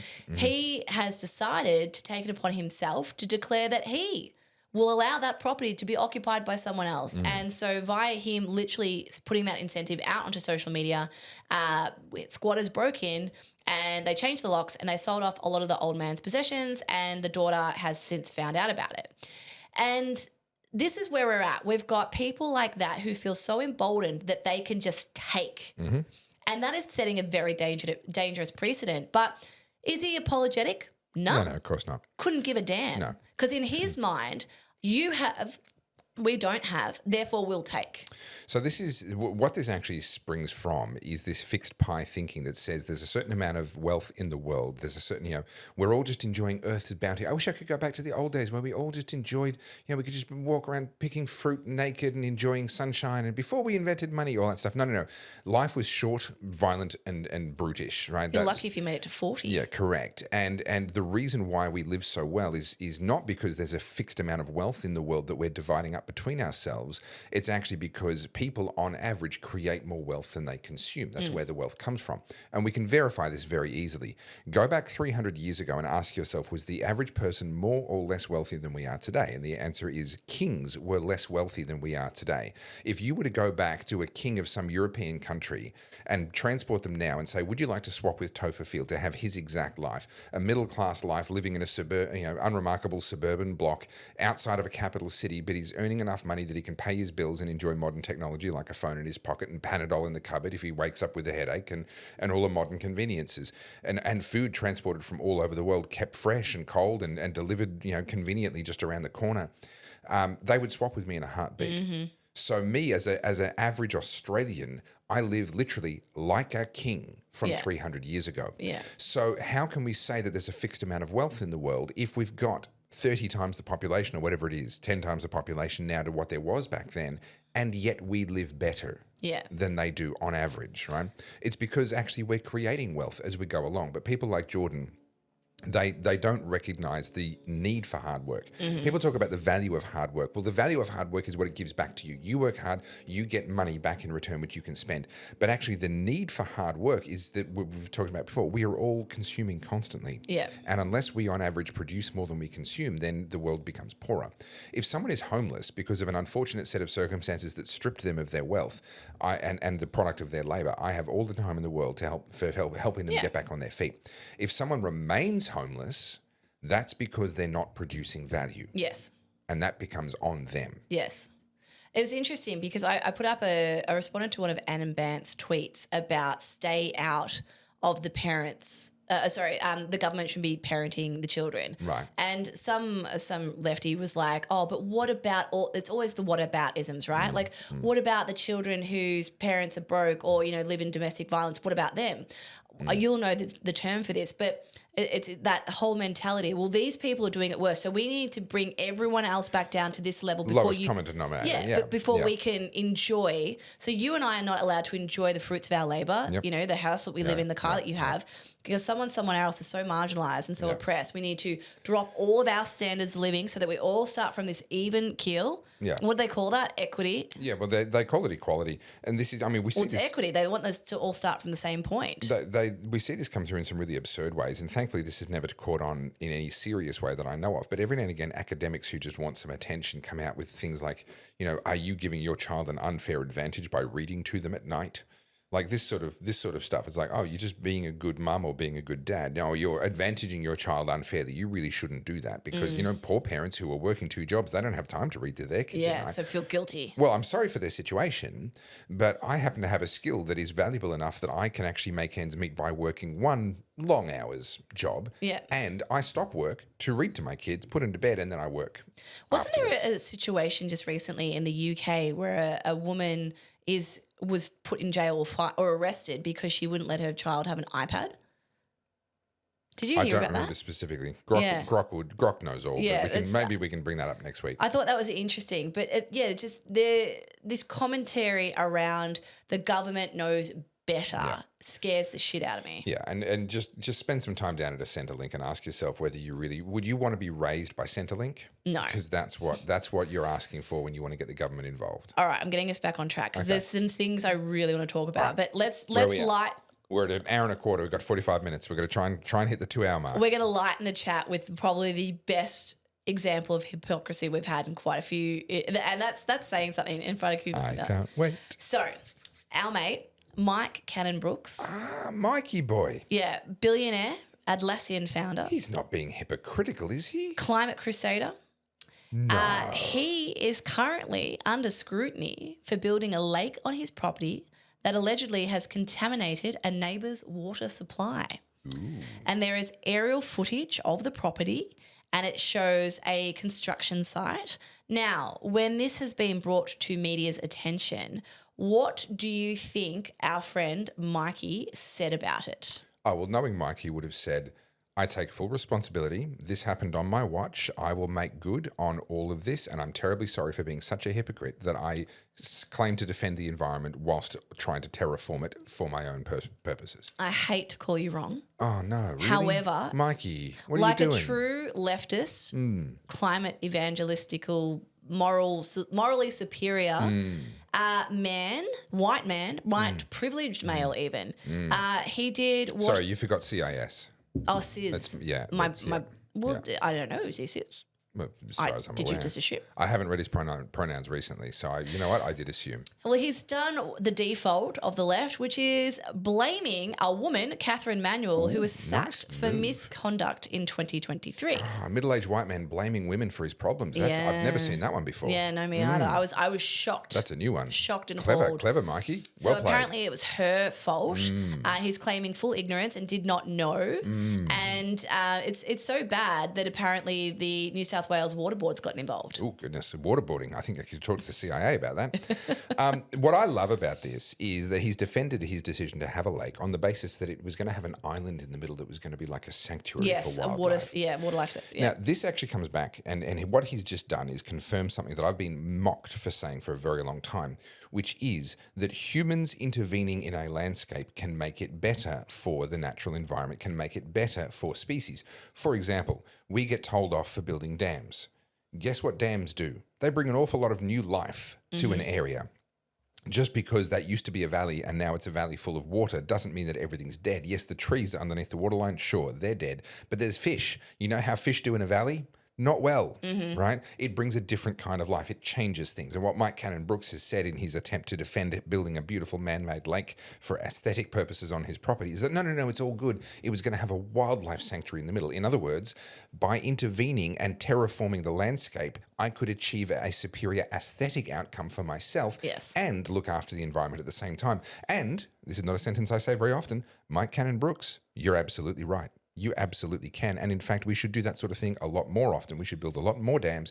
We should terraform the earth a lot more than what we do, with an eye on its impact on the environment. Yes, I'm not talking about being reckless. I'm not talking about scorched earth. But let's get away from this idea that just because humans have touched it, it's somehow now inferior from an environmental perspective. Yeah. Well, what I find really interesting, we're seeing so many examples of this from the climate alarmists, right? Like we talked about the Brazil rainforest that got bulldozed so that they could have the highway. The climate conference, Right, and all the private jets flying in. We've got this example. Mike Cannon-Brookes bought himself a private jet. Was that a float plane by any chance? Was he going to land on that lake? Probably. Was that how that was going to work? Who knows? I mean, I find it really funny. I mean, I'm not against billionaires enjoying their billions. Sure. You know, like someone was talking about Mark Zuckerberg's yacht. Oh, yeah. And it's so big, it needs a little boat beside it that carries all the resource. It's called a tender. That's not an uncommon thing. Is it needs a tender. I'm sorry, I'm not familiar. Yeah. I don't play around in the billionaire yachting game. So in the billionaire yachting game, I'm something of an aficionado. I haven't been on Zuck's yet, but he hasn't invited me. But they have the big yacht, and that's the one that is kind of the billionaire's playground. And what people don't realize is that it can take oftentimes a couple of hundred staff living on board to actually make those the luxurious palaces that they are. So the actual proportion, the amount of that yacht that is available to Zuck as the owner of it is going to be less than 50%. More than half of that boat is made up of engineering spaces, crew accommodation, and eating and whatever else, as well as all of the kitchens and galleys and storage and everything else. And they'll have boats and jet skis and all sorts of things on board. Then what they need is another boat that can resupply the big boat, because you don't want the big boat to have to keep going into ports just to resupply all the time.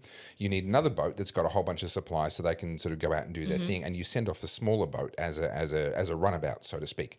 But then, of course, each of these have their own little actual tenders that are, the Zodiacs and even some larger ones. So what you've got is sort of boatception. You've got it's like a babushka doll. Correct. You've got a Zodiac on the back of a tender, on the back of a just all to service the entire mega yacht. Now Can we talk billionaires for a second? Sure. Okay. I don't know what value I'll add or contribute. People get mad about the way billionaires spend their money. All right. Like, billionaires, that simultaneously we're supposed to believe that rich people are tight asses, but also that they're wasting their money all the time. Yeah. Well, both of those things can't be true, right? Now, the thing is, we can say, Mark Zuckerberg's wasting all of that money. He could have done something useful with that money. Well, from the perspective of the shipbuilding yard, he did something useful with that money. Yeah. From the perspective of the 200 people working on board, he did something useful with that money. From the perspective of, we can say, that guy, he made his money, he just built a mansion, and he spent $250,000 just on the landscaping and the outdoor pool? Well, okay, you can call that a waste of money, but he traded $250,000 for $250,000 worth of earthworks and improvements to his home. He didn't become poorer in the result. It wasn't a waste of money. The money's not gone. The money's now in the hands of other people willing to do that work. And here's the thing. Because of the marginal utility of money, money becomes worth less the more of it you have. You are more likely to be willing to spend it on something relatively frivolous. Me, if I have the choice between still water at a restaurant for free out of a tap and sparkling water out of a bottle for $7, I go for the still water because you know what? That $7 is fairly valuable to me. The marginal utility of that money and what else it could do for me is relatively high. For a billionaire, the marginal utility of $7 is precisely zero. Yeah. And so they'll get the sparkling water every single time, which means it's very easy to get $7 off a billionaire. Yeah. Just offer them sparkling water at a restaurant. You've got $7. It's very easy to get a billionaire to spend $1 million on landscaping. You know how hard it is to get me to spend $1 million on landscaping? Really freaking difficult. I haven't found anyone willing to pay me that much for my kids yet, right? So the reality of wealthy people is that actually having wealthy people in your community, they are willing to spend money on things that the rest of us are not. This is tangent, but we're watching the movie Blow, with Johnny Depp. Oh, yeah, about all the cocaine trade. Yeah, I watched it a while ago, Yeah, we were talking about Pablo Escobar. Was that Lopez? Jennifer Lopez was in that one? No, that was Penelope Cruz. Thank you, yes it was. And Johnny Depp. Yeah. Good movie. But we were talking about Pablo Escobar and what he actually did for Medellin. Hippopotamuses. That's the funniest part of it. But he was a bad dude. Yeah. He was a bad dude. I'm not defending Pablo, but he actually did do a lot for the local community. Yeah. He cared enough to, because even gangsters are smart enough not to shit in their own backyard. Yeah. So I just find it relative.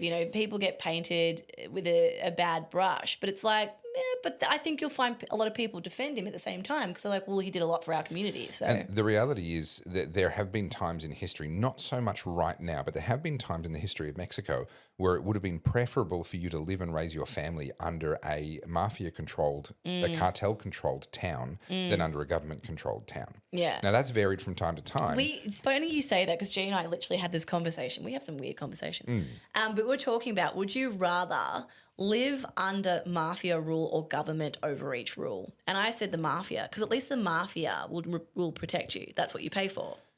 Yeah, well, I mean, the government just takes your money. What I want to say sounds like I'm trying to be funny. It sounds like a punchline, but I actually mean this entirely seriously. I'm not convinced that there's much difference anymore because governments run protection rackets. They do, but at least the mafia back in the day, right? They'd come in and they'd take their hit for the week. They'd take their little bit of profit. Yeah, take that, yeah. But what that bought you was protection. Yeah. And obviously if you didn't pay, then it's protection from them, but yes. Yeah. But, at least they protected you, whereas now the government's like, I'm taking all of your money. And quite frankly, I don't give a damn what happens to you. So a government is the definition of a government is very, very simple. It is an organisation that claims a monopoly on violence. Yeah. That's what it is. They say we're allowed to be violent and no one else is. And if anyone else tries to be violent, we will be violent to you. So violent that you won't be able to be violent again in the future. I saw this play out actually in person when I was in Venezuela. We were there for a wedding. The wedding was at it was the most surreal thing. It was like a scene out of a movie. We're at this beautiful Spanish style hacienda on the peak of a hill, 360-degree views. This classic Spanish style building with a big open courtyard in the middle with the trees and plants and everything in this courtyard on this full four-sided building around it. Then with courtyards around that, and then with a big fence partway down the hill, so you can have the view over the fence, but this big fence keeping anyone and everyone out. And you're like, well, who are we keeping out around here? Well, the groom paid the local mafia, essentially. They weren't high-level cartel international trading. This was more of a street gang. But they came to him and said, we hear you're having a wedding. We wouldn't want anything to go wrong. We'd love for everything to go really well for your evening. And we can protect you for a certain amount of money, which was relatively modest. And he knows how it works, and so he pays the protection money. And they did actually show up. They had 4 guys. They had 2 people on the road and then 2 other people stationed around. And I don't know what they were necessarily protecting us from, but it's not like they took the money and then went and just had a booze up at the pub. They actually showed up and they were well presented. And it's like, this is a business for them. And you read back in the history of Mexico, and there are many, many times where the cartels have been doing more for schools and education and sports programs and even medicine at times. Now, obviously varies a lot from place to place and moment to moment, but there are times when it's been true that you would have rather have lived under the protection of the mafia. And people say, well, why would the mafia run a school? Well, because they want to recruit new members. They want, they want the community to support them, and they want to have a favorable view. They don't want to shit in their own backyard. They want to have support. But think about it. Why does the government say they need to tax you? Oh, well, so we can provide education, so we can provide healthcare, so we can da-da-da. And by the way, from the population that we're providing all of these things to, we're going to recruit our police officers, our military members. We're going to find our politicians, the new generation of leaders for our particular cartel. Yeah. Then when you add things like the taxi cartel and the way that they have essentially monopolized so many things that ought to be free markets, you just start to realize increasingly there's a really funny black and white cartoon. There's a dad with a newspaper sitting on the couch, and his son walks up to him and says, "Dad, I've decided I want to have a career in organized crime." And his reply is just, "Government or private sector?" That's funny. And you realize as time goes by, I mean, that's actually true. Yeah. Yeah. And that's what I was saying to G when we were talking about this. I was like, I understand why these things get a foothold, and then why there's because I always try and have that devil's advocate view, because I feel like if you underestimate your enemy, then you're just setting yourself up for failure. Sure. So I always try and like look at things from the other side, and I'll watch things like that, and it's like it's very easy for Hollywood to persuade you one way or the other. And I was like, Pablo Escobar, how do I feel about him? Like, yeah, he was a bad dude, but you know, I see why a lot of people in Medellin are like, we want him back. He's dead. But, he was a bad dude, but Top Gear got to visit hippopotamuses in South America, and that kind of makes up for it. Yeah, there's always a funny thing like that. It's like when they say that truth is stranger than fiction. Yeah. But we need, since we're in South America, can we segue to the story that I've been wanting to get to for like an hour and 20 minutes? Except that he's in Central America. So, well, down somewhere there, whatever. Yeah. My favourite, President of El Salvador, Nayib Bukele. And you sent me. Oh, it hurt. It hurt. You sent me so a tweet or an X post, and you had to finally acknowledge the badassery of Bukele. You had to sit there and swallow your pride. Because this was a PR triumph. To be clear, it didn't shift my position on my concerns around the human rights implications of a lot of what he did. No. But as a PR triumph, this moment. So Bukele was invited to the White House by President Trump. And obviously they've been, they're kind of they've been lumped together now because of the MS-13 situation, the deportations that happened out of the US that went straight into this high security prison that Bukele's got. Then, of course, the media trying to defend a known MS-13 leader who happened to also have gotten residency in the US, who was then extradited out to El Salvador to go to prison because he was an MS-13 kingpin. And MS-13 is now a proscribed terrorist organization inside the United States, which means that in a unanimous decision from the US Supreme Court, 9-0 in favor of Trump, Trump has the right to deport and to strip him of his residency and take away all of the privileges that would normally come with American citizenship. So he's done everything by the book. He's done everything correctly. The media would have you believe otherwise, but they're lying to you. And so as a result of that, Bukele and Trump have kind of been thrown in together. And they're kind of having, whether they like each other or not is irrelevant. They have to defend each other and defend themselves as a pair. But they engineered this magical moment. It was so good. I actually think it was largely organic. They knew what they were going to talk about, obviously, but I don't think this moment had been engineered. But boy, it was beautiful. Bukele comes out with this amazing line about how he doesn't see himself as having locked up thousands of people. He sees himself as having liberated 3 million. And that's a very hard thing to argue against when the reality was they had a murder rate in excess of 100 people per 100,000 per year. 1 in every 1,000 people were being murdered every year in El Salvador. And when you have a situation like that, it's pretty hard to say, oh, no, you haven't liberated 3 million people. Well, he did. He liberated 3 million people from living under what was essentially enemy occupation, right? That's essentially what it was. It was enemy occupation of MS-13 and Barrio 18, the two main gangs, as well as some others. But then what happened was they both linked this back to the crime rates in the large democratic cities. And actually Bukele made reference to immigration and the fact that Trump was actually helping the big Democrat-run cities by controlling the southern border. And this is where it gets really interesting to me, because if you take somewhere like St. Louis in Missouri, their murder rate is 69 per 100,000, right? So it's two-thirds. It's two-thirds of what El Salvador's was. Yeah. Chicago is up around 30, 40 per 100. It's a third of what El Salvador's was. So El Salvador was the worst in the world. There are Democrat cities that are not that far behind, right? And so what they're saying is if this was necessary for Bukele in order to liberate 3 million people from living under what he's characterizing as an enemy occupation, then these same measures are justifiable on the part of Trump because there are parts of America that are living... Can I read the quote? Sure, yeah. So the quote was, which you loved. All right. And Trump loved. He wants to steal it. Yeah, he wants to steal. It's a great line. The line was, you have 350 million people to liberate. To liberate 350 million people, you have to imprison some. Yep. And it's very, very, very difficult under the circumstances that he had in El Salvador and the circumstances that Democrat-run cities have in the US. That is a PR win. But they then twisted the knife. Did you watch more? Oh, I watched most of it, but yeah, go.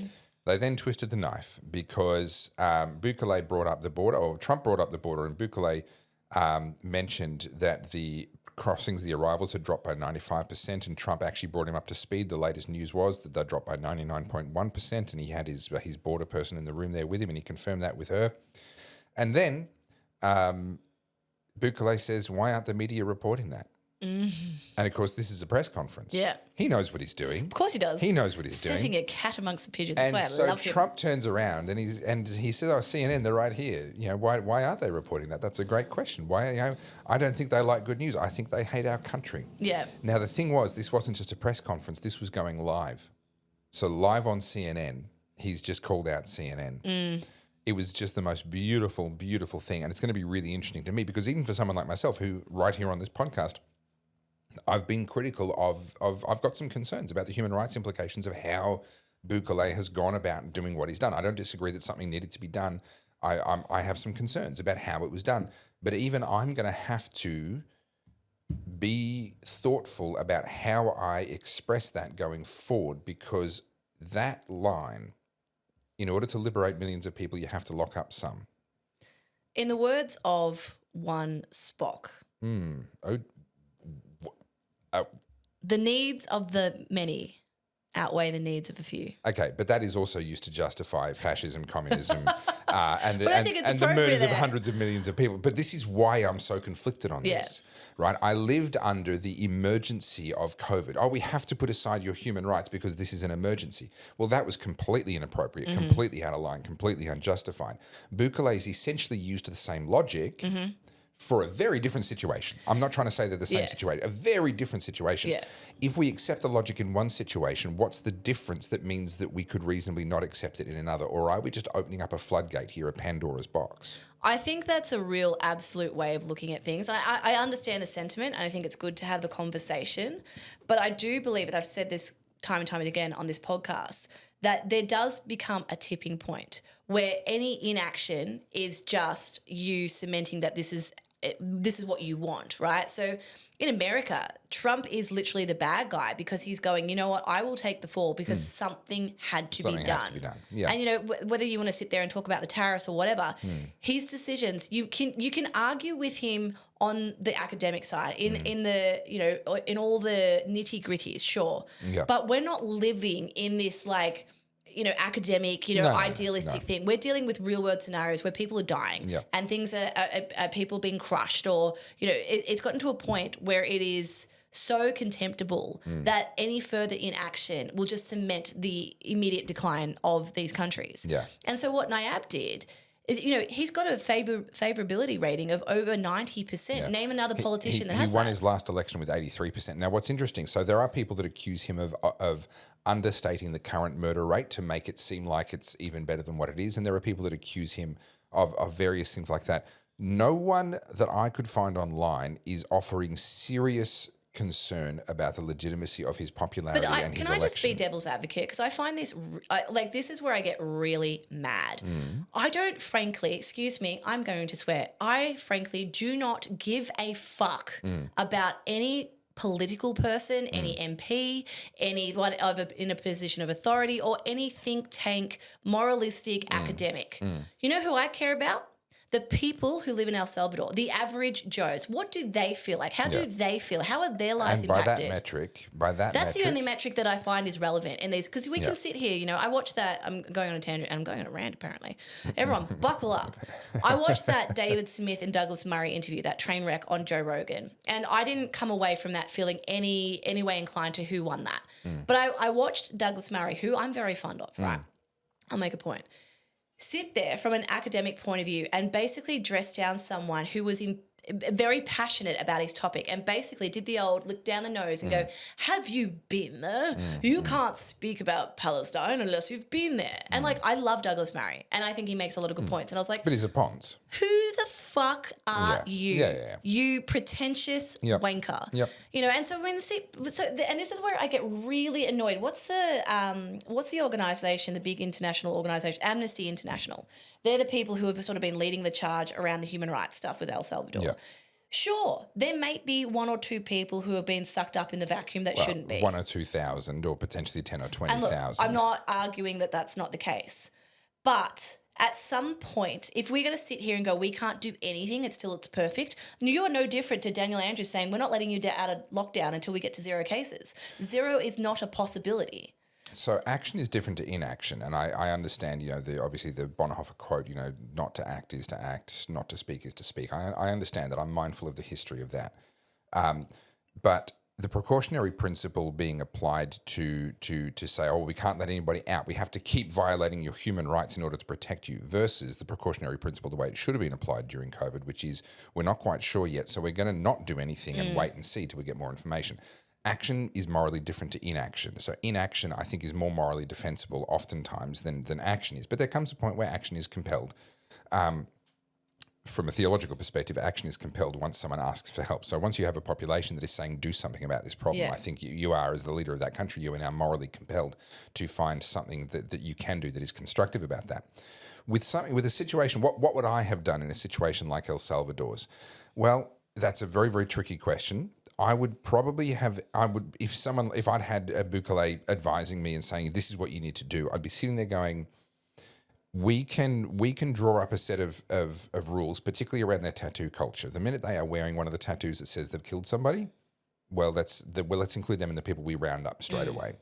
Their own tattoo culture tells you a lot about what MS-13 agrees that they've done, what Barrio 18 agrees that they've done. So you might not have the evidence yet, but you know that their own subculture, within their own society, they are believed, they are accepted as someone who has done X, Y, and Z. You could scoop people up on that basis. But I think where he extended it to the point that it was people who were associating with these gangs, and let's not forget the power that they had. If your older brother joined MS-13, Are you out there on the streets going, I hate MS-13, I object to everything? No, of course you're not. I understand that, but I think my frustration with this sentiment, and I get it from the academic point of view, I understand that, but what is the value of those lives that get lost in the interim whilst we try to round up the resources to be able to do things the moralistic way? Like, so just let me give you guys the example. So let's say, I'm just going to use round numbers. I'm not going to use the exact numbers just to simplify the argument. Let's say per day in El Salvador, at a population of 3 million people, 100 people are dying per 10. Day. It was about 10. To use real numbers, it's roughly 10. Let's say 10 people are dying. Yep. Now, if it's 10 people you don't know, you're a little bit more removed from it. If it's 10 people in your immediate family, all of a sudden it matters a lot more to you, right? So that's relative. But let's say you know that. So every day of inaction is costing 10 lives. Mm-hmm. And we go, all right, Nayib's come in. He has a protocol that he's going to be able to clean this up in 18 months, and he's going to prove that he can do it. But there's going to be a couple of people that get put in prison, not killed, put in prison indefinitely, or, maybe for a few years until we can straighten that out on the other side. Would you prefer to keep wasting 10 people a day for another 2, 3, 6, 10 years until we accumulate the resources needed? And by resource, I don't mean money. I mean the people, the infrastructure, the prosecutions to be able to go, all right, we've rounded up 10 new gang members today. And every day that's delayed, you're losing 10 people. How do you evaluate that equation? So where I was getting to was... I'm angry. Sorry. I would have drawn the line at a more restricted level than what Nayib did. Mm-hmm. He painted with a very broad brush. Mm-hmm. Now, this is the parallels to Duterte are probably a little bit unfair, but at the same time not completely unfair, where he basically made it open season. Anyone who was believed to be involved in the drug trade could be murdered in the street. Mm-hmm. And all you had to say was, well, I thought he was a drug dealer, and you had no case to answer at that point. That's the extreme end there. But I don't disagree necessarily. By the time you get to the point where, in a population of 3 million, it's 10 murders a day in a city with half the population of Victoria, or a country with half the population of Victoria. You've got a big problem at that point. I don't necessarily disagree with rounding people up on the basis of their tattoos and known associations. But I think what you have to do, in addition to building that type of prison, I think is probably a really good thing. I think treating them in the way that he is, really, really strict and really, really hard. And with no opportunity to continue their gang activities while they're in there. Humiliation that I think is really needed. It's a very raw, real human emotion, and humiliation. No one likes it. It serves as a really good resource to be able to guide people to either start adopting better values, or at least give them some boundary line that they can't cross. So what concerns me with my main issue with what he's done, I can accept that there is this was an emergency type argument that would justify a lot of it. There are two things that I can't accept. I think he's painted with too broad of a brush, and he's not planning on putting these people on trial.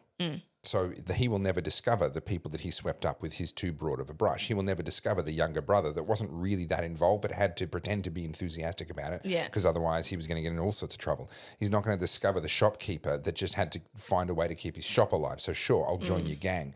He's not going to find out that he swept up those people. So what I would do in that situation is I go, okay, we have a crisis. This is basically an enemy occupation. We're going to gather up all the people that we can be relatively confident are actually enemy agents, in this case gang members who are active. And then we're going to put them on trial in the reverse order of how confident we are that they're terrible human beings. If we are very sure that this is a ringleader, gang leader, blah, blah, blah, he can sit and rot and wait his turn at the end of the queue. He'll be the last person to be put on trial. We're going to keep him in prison until then. It's all the people we're like, oh, who are you again? Have we come across you before? Yeah. Oh, you got swept up because you've got all the tattoos. Yeah, you look like one of them. All right, we're going to put you on trial first. But can I to contrast find out this? Who you are. This is probably a big leap, but I just want to bring it back to this. So that case we talked about last week, the African American kid, the 17-year-old who stabbed the white kid at the athletic meet. Yeah. He has had his bail reduced from $1 million down to 250. He's now out. Yep. And there's all this, I haven't been able to verify it because when you see stuff on X, I don't know, is that true? They bought an a lot of people don't Escalade put links on X, and it's very frustrating. Yeah, I'm like, I can't jump down that unless I know it's actually happening. They're talking about how the funds raised for him, they've bought a house and they're living in a gated community because he's catching all this heat.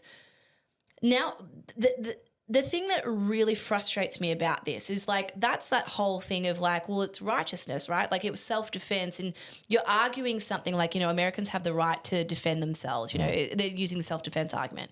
There apparently is footage of the event, of it taking place. There's plenty of witnesses.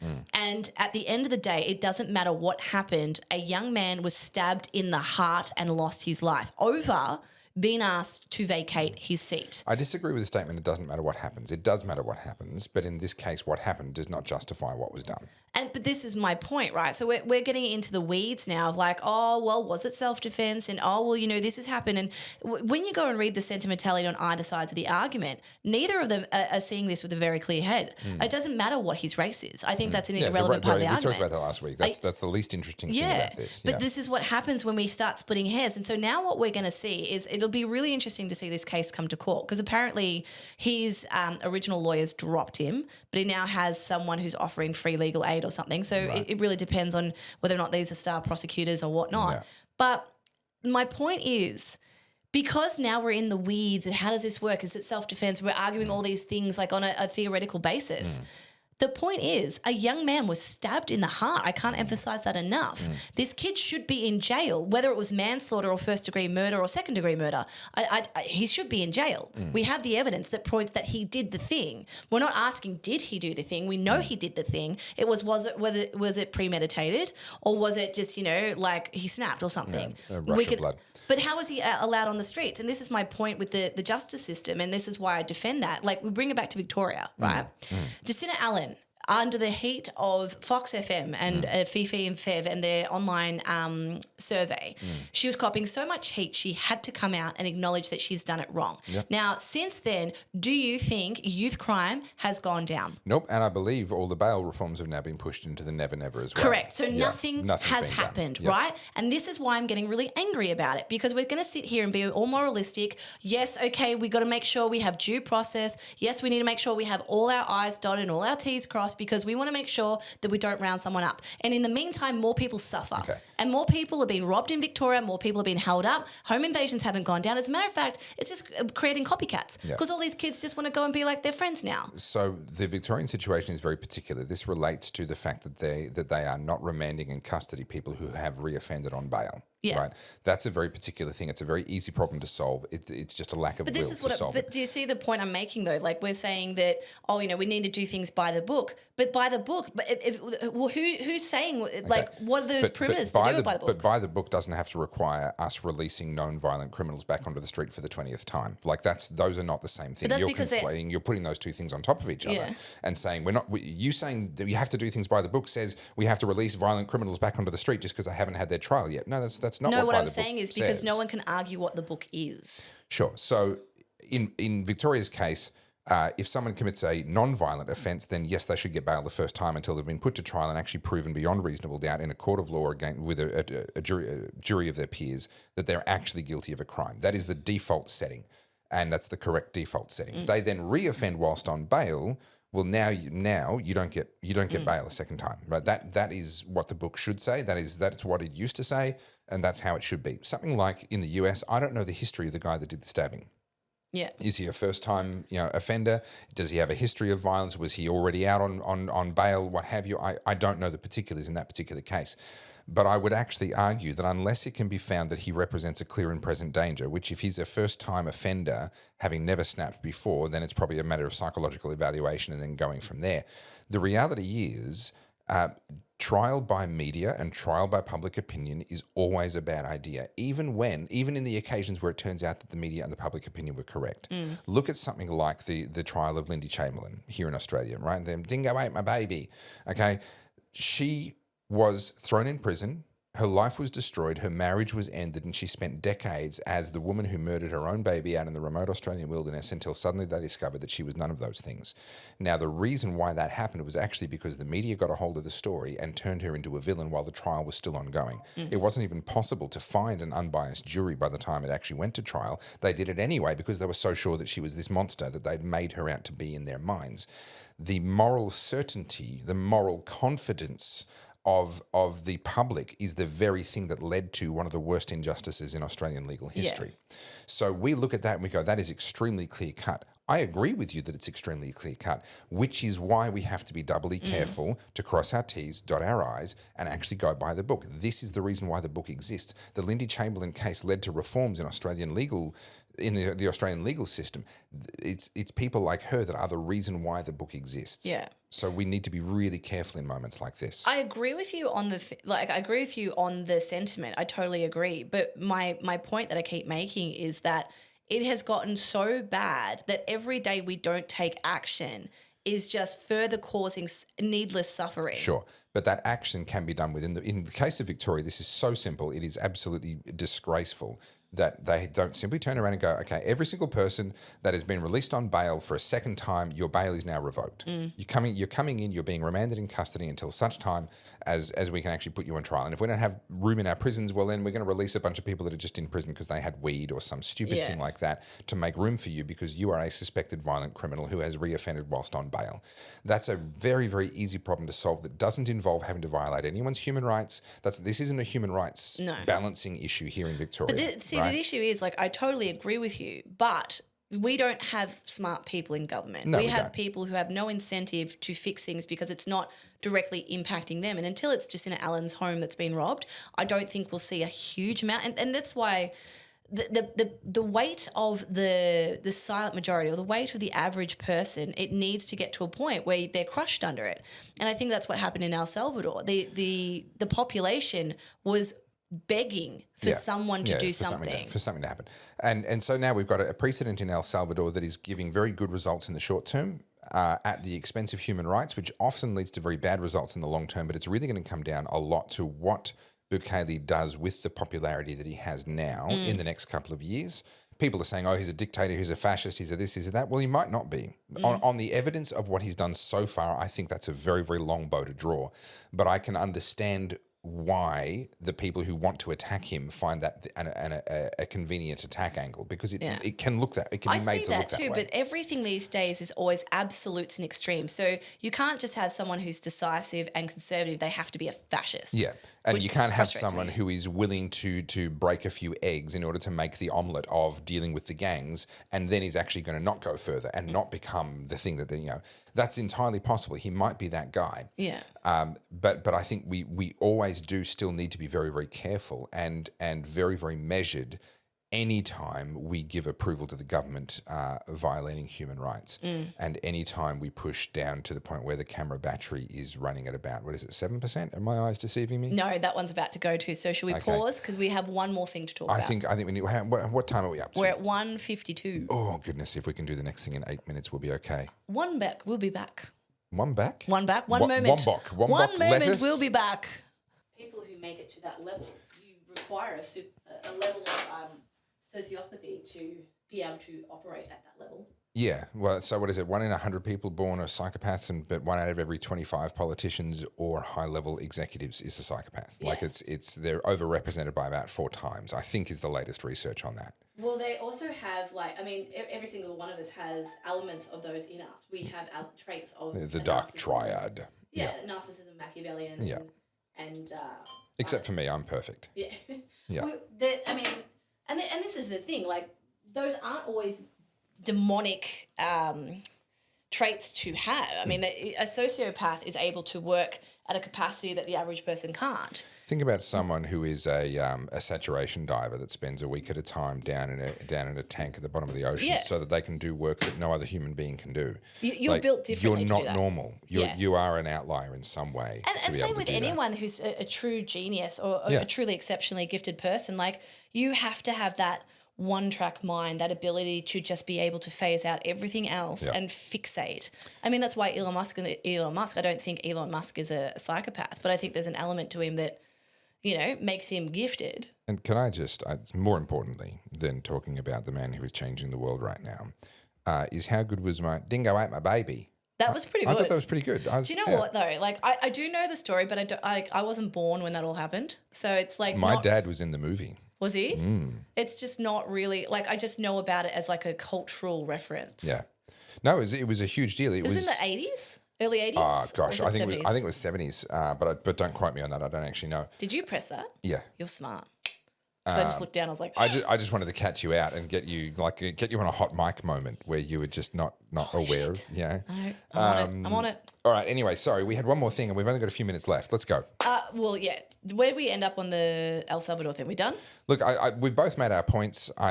There is still some distance between us. Broadly speaking, we both want the same outcome. Yeah. I just care about human rights, and you're a human rights violator. That's all. Well, after having mine violated for 2 years, I feel like it's only fair. Yeah, probably. Okay, so the next one is a big one, and I haven't been able to read a whole lot on this because I think it only happened either overnight or late yesterday. The UK Supreme Court has defined what a woman is. Yes, boom. And it is the legal definition of a woman refers exclusively to biological females impacting policies on single-sex spaces and services. So this is in relation to what is a woman? This is Matt Walsh. Matt Walsh's documentary from the Daily Wire. Matt Walsh documentary from the Daily Wire has now gone mainstream. The question has been asked and answered in the highest court in the United Kingdom.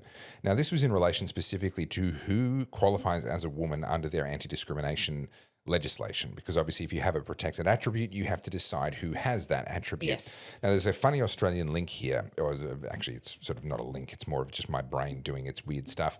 My brain goes back to when Andrew Bolt, the political commentator, asked the question, who qualifies as an Aborigine or not? If we're going to have special programs, if we're going to have special treatment, if we're going to have things that you can only qualify for if you are Aboriginal, then the question of who is Aboriginal becomes a very live question and a perfectly reasonable one. Now, he was actually sued just for asking the question. And we saw essentially the same playbook was happening with what is a woman. You can't even ask that question. A woman, if they say they're a woman, they're a woman. And now, thankfully, that's come to an end where it's like, well, no, hang on. We need to, if we're going to have special categories and special treatment, which I don't agree with, by the way, but if it's going to exist, then we have to have a way of actually agreeing on who's in what category. I agree with the Supreme Court's decision about what a woman is for the purposes of legislation.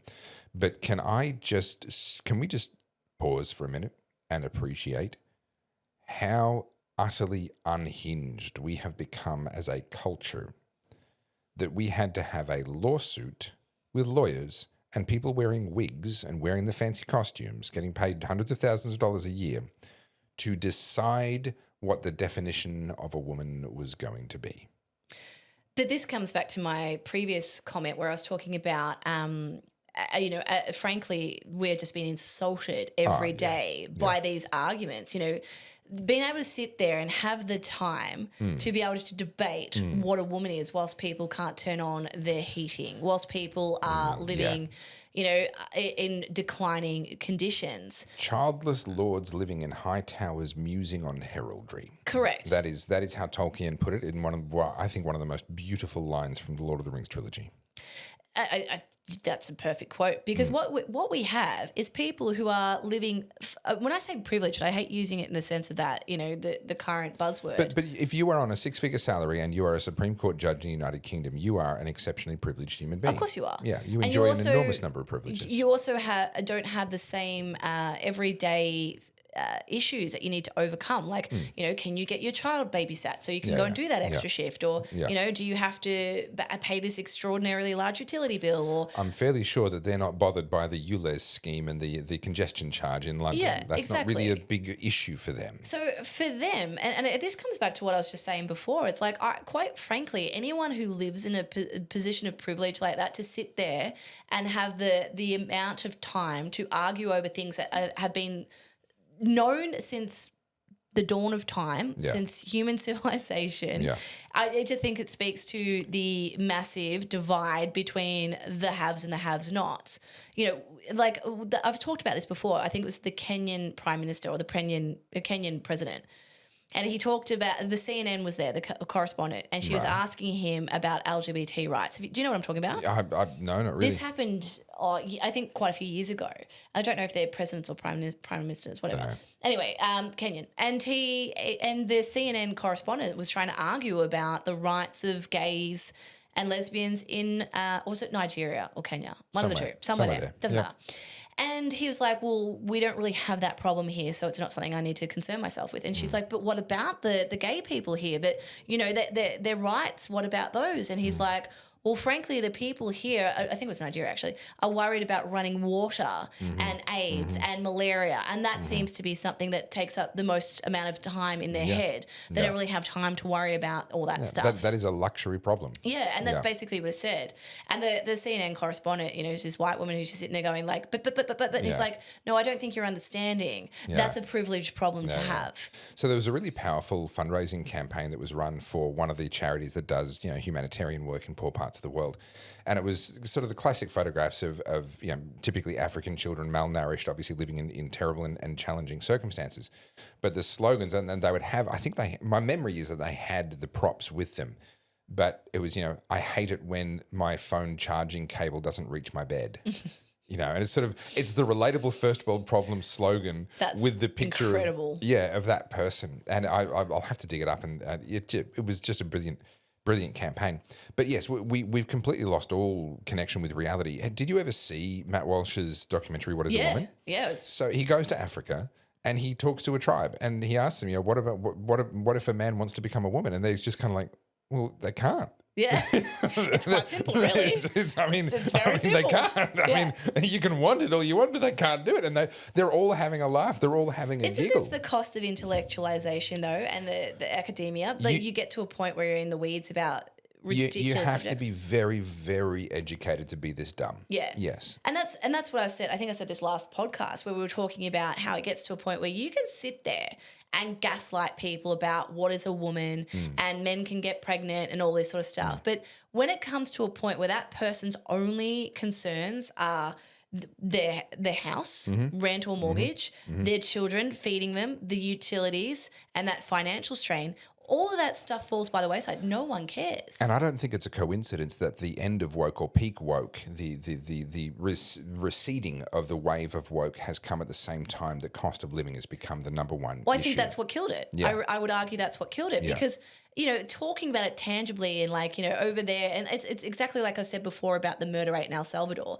10 people doesn't mean much because you don't know those 10 people. But when they have a face and a name or there's someone you have a relationship with, arguably those lives become more valuable. Yeah. And it's the same with woke. In 2020 when it all started becoming really mainstream and we started discussing pronouns and men can get pregnant and all this nonsense, that was when everyone was stuck in their homes and everyone was on the internet. Basically, everyone was on social media. And so we started arguing about it. But back then you were getting a handout from the government or you were sitting on a cushy job when you were in the laptop class. Laptop class, yeah. So it was easy to talk about that stuff.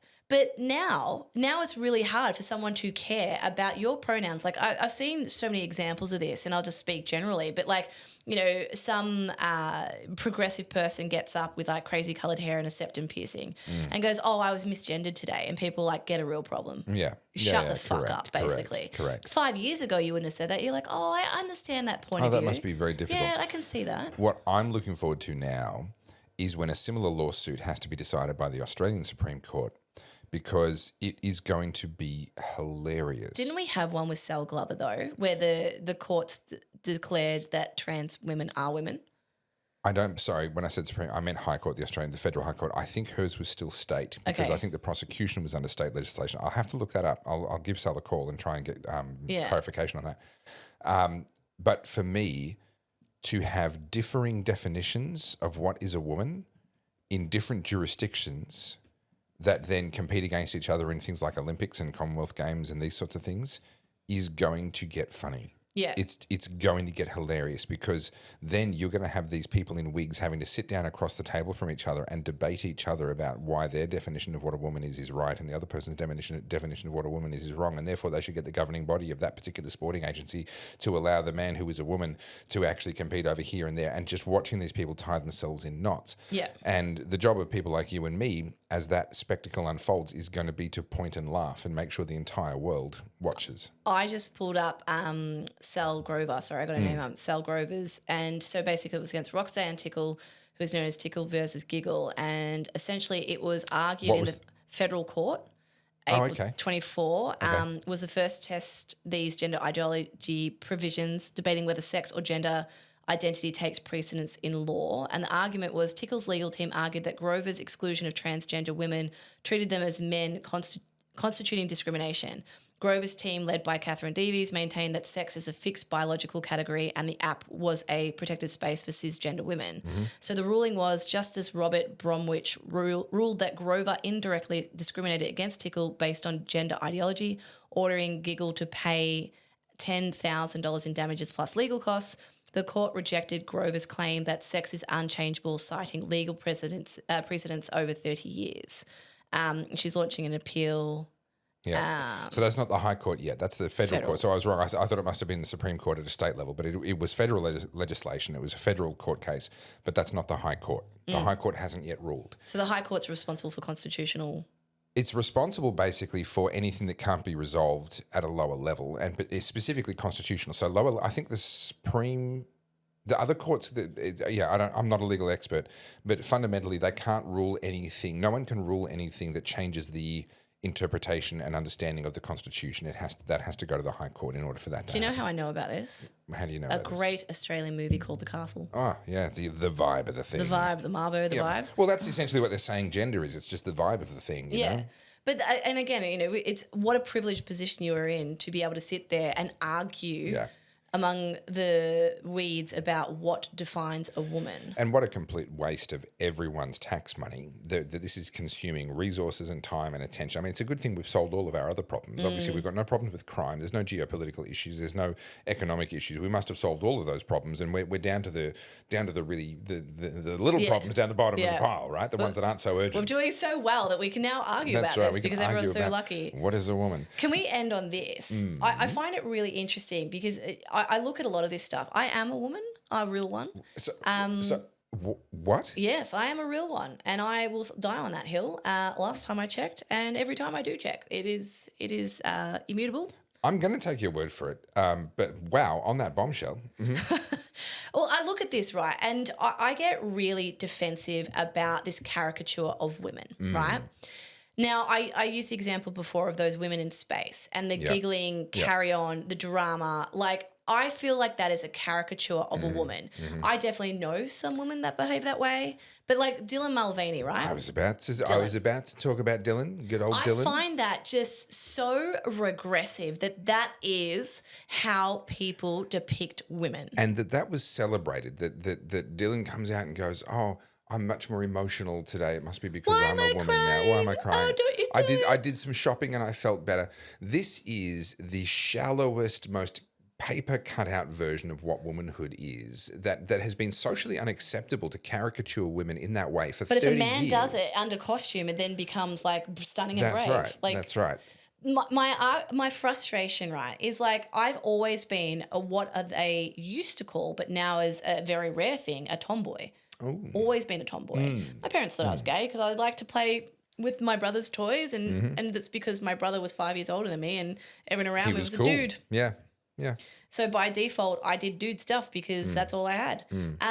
But women have to be like this to be discussed as feminine, right? Like there's always that argument, like what is feminine? What should women wear? What should women dress? Like no one has that same discussion around a man, right? It's always about a woman. You know, if she wears high heels and her boobs are out, she's a whore. But if she doesn't do that, she's a prude. Like it's always absolutes. There's never any like you can just. That's just who you are. That's just parts of your personality. And so when I see all this stuff happen, like, you know, Lauren Sanchez, Jeff Bezos' fiance, perfect example. I would call her a caricature. She is everything you would expect a billionaire's wife to be. Plastic fantastic. And I think she's arguably quite successful in her own right, from what I understand. I believe so, yeah. Yeah, so, but you don't see any of that because she presents, you know, all plastic fantastic. And then you got Katy Perry who's going on light and love and, oh, I'm so girly and feminine. It's like... It's so insulting to your average woman who can hold an intelligent conversation. She might enjoy some feminine traits. Maybe she likes makeup. Maybe she likes to crochet. Maybe she likes to cook. God help her. But you're not allowed to have any of that because if you don't fit into one of these like pigeonhole expectations, caricatures of a woman, therefore you're somewhat irrelevant.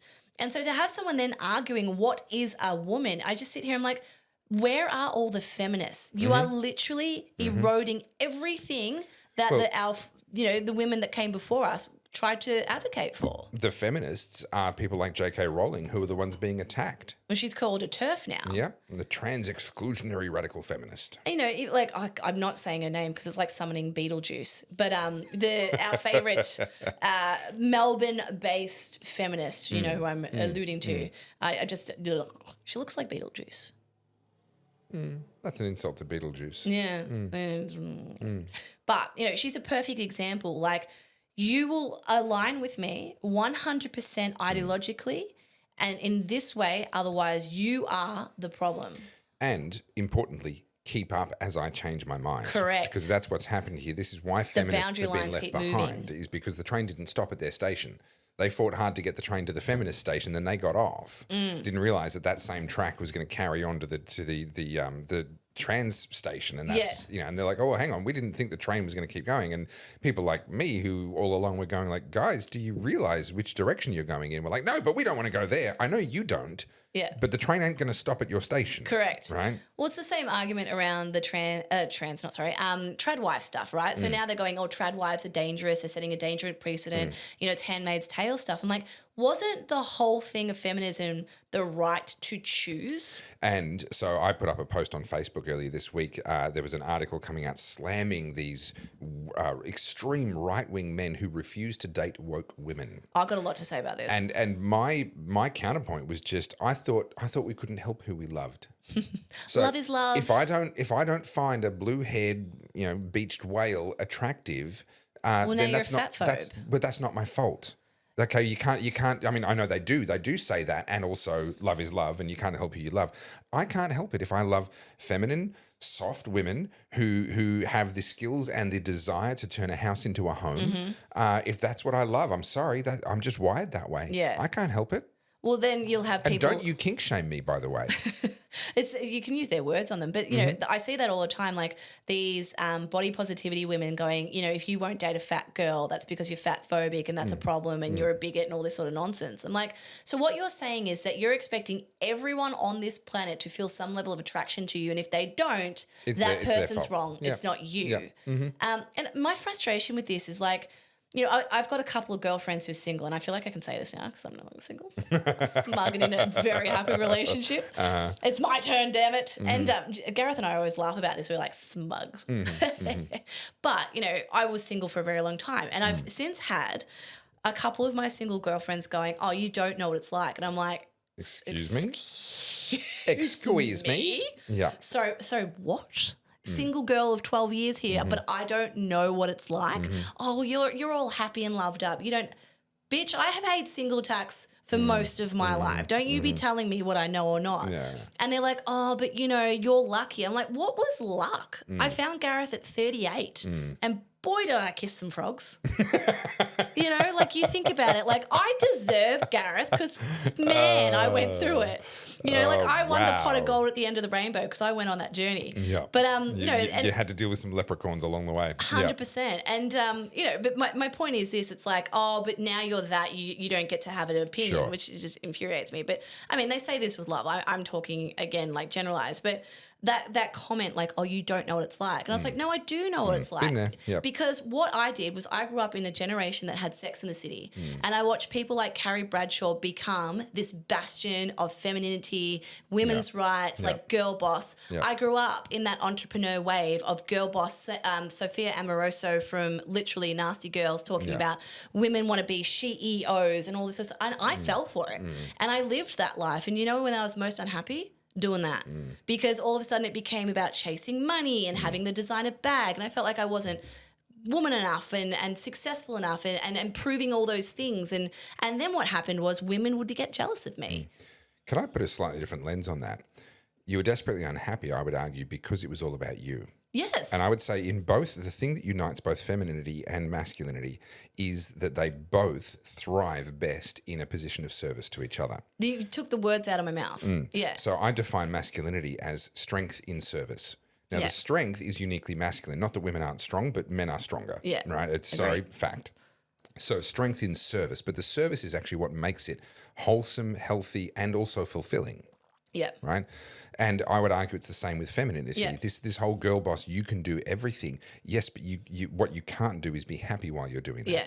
It's such extraordinary stress. And I talk about with Jay all the time. I look at a couple of my girlfriends now, and again, I'm going to be general because I don't want to throw anyone under the bus. I love my friends, but I was in that life literally a year ago. I know exactly how that feels. Sure. Where you're hypervigilant. You are a workaholic because, well, you've got all this free time. So why would you stop working? And the silence is scary. Yeah, it is. And then so you fill the void with things, and you're going to things, and you're seeing people you don't necessarily like because you're like, well, I've got to be out there. I've got to meet people. I've got to do the stuff. And you're on this hamster wheel. And then, you know, like, what is the answer to finding your person? Well, there is no answer. It happens when it happens. And no one likes to hear that. And I certainly did not like hearing that when I was single. But when you do meet that person, you get to a point you're like, I see why you were worth waiting for, right? And I would argue that a lot of women, and I'm talking again, like people are going to come for me in the comments, I think a lot of women get into relationships that are mediocre or subpar because they're like, you know what, this is better than nothing. Or, you know, I'm not saying settling, but they're like, I'll do this one until the better one comes along. And one of my girlfriends has literally said that.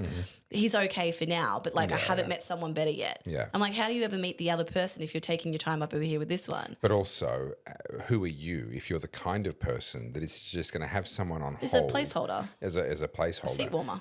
When that better person comes along, why in the world would they settle for you? 100%. If that's who you are. 100%. And it was interesting because I was having this chat with one of my girlfriends a couple of days ago, And, you know, she wants children, and I understand that. So there's like, you know, the biological clock is ticking. Yeah. And I don't have that. I don't want children for myself. So I understand that need. But what I do see, and I've seen this with a girlfriend from a few years ago who was so desperate to get pregnant, she went to such weird, extraordinary lengths that I would say were unethical to try and fall pregnant via one night stands because she just wanted a baby and she just couldn't get a relationship.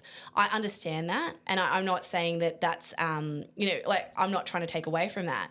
But I think a lot of where women are at, and I can only speak about women, I'm not a dude, right? Sure.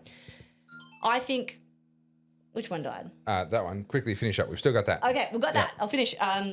What I see is that a lot of, didn't I change that? No, go. It was that was the card, yeah. What I see is a lot of women who have been false promised. Like if you do the Carrie Bradshaw CEO girl boss thing, you will eventually get your Mr. Big. And did you ever watch Sex and the City? I have managed to avoid seeing a single entire episode in my entire life. So Mr. Big is the narcissistic guy who treats her like shit that Carrie is desperate to end up with and does inevitably end up with him. Right. And I would say that sets a very dangerous precedent because she had a good dude, Aiden, who was the nice guy that she could have had that very nice life with, but that wasn't good enough. She wanted the challenge and she wanted the money. And now apparently in the next season, this Aiden dude comes back, whatever. Anyway, my point is a lot of women have been told to expect this, but they themselves do not match that. Yeah, correct. You know, we talked about that before. High value man wants a high value wife. Well, yeah, and if he can demand that, and I don't mean value in terms of money. I mean actually as a human being to spend time with someone that brings a lot of value into your life. Why would they settle for you just because you're telling them that they're a bigot or a fat phobe if they don't? That's right. And what I see now is a lot of young women who are desperately disenfranchised, but they can't admit to themselves that maybe they've been sold a raw deal. They've been lied to. Yeah. I actually have a lot of time and a lot of sympathy for women in that situation. I'm sorry, you've been lied to. And letting go of that lie is actually going to involve a lot of changing your own self-identity, and that's a very, very hard thing to do. And I get why women get bitter. I get why women get angry about this. You should be angry. It's not men's fault that you were lied to, though. Most of the people who lied to you were other women. I agree. And I see that now, like, you know, in a happy relationship, one of my favorite things to do is cook Gareth dinner every day. Yeah. And not because he doesn't ask me. He can cook, he can do it all himself. Yeah. I want to do it. Yeah. I enjoy doing it. Yeah. And I enjoy him telling me this tastes amazing. Yeah. This is really good. Yeah. You know? And that's that self-esteem coming from actual value. Yeah. You've brought value in a really tangible way and it's good. And you, therefore, your own satisfaction with your own life, your happiness, it's that masculine strength in service, the feminine softness in service, I would actually argue is the feminine. Yeah. And what I've realized as someone who's been an entrepreneur her whole life and trying to do it solo, now having being part of a team, he is literally, you know, the other part that I didn't have, which is someone who, like, I'm all pie in the sky creative and he's much more grounded and earthy and like, let's think this through, let's do it methodically, you know, and now it's like, it's us together being able to build something as opposed to like, I can do it all myself. I don't need no man. Well, can I tell you, you do. It's very helpful. Well, also, the other thing that we need is to finish. Yes, yeah, we do. Because we've lost one camera already. We're Well, surviving it's on only your two. camera. So, Did we do a better episode today? This has been fun, actually. I feel like we've laughed a little bit more. We have laughed a lot, and we sparred. We did a little bit, yes. Yeah, yes. we fenced. We should disagree more often. Tell us what we should argue about next time. Yes, and if you're not already, please follow the Oddcast HQ on YouTube. Go to our actual Oddcast HQ dedicated YouTube channel. That's the home of the podcast of the Oddcast going forward. Go there, subscribe, turn on the notifications. Yes, and we will have some more developments, but we'll have new videos next week. New gear. So we're going to have different cameras. We're going to have a new desk. We're going to be experimenting, and a whole bunch of new things can go wrong. Excellent. So basically, it's just forever a work in progress. Yeah, that's right. That's right. All right, guys, on that note, we will see you in the next one, and follow us, do all the things, all the YouTubey things. Subscribe, like, comment, follow him, follow me. Yeah. It's all in the notes. Yeah. See ya. See ya.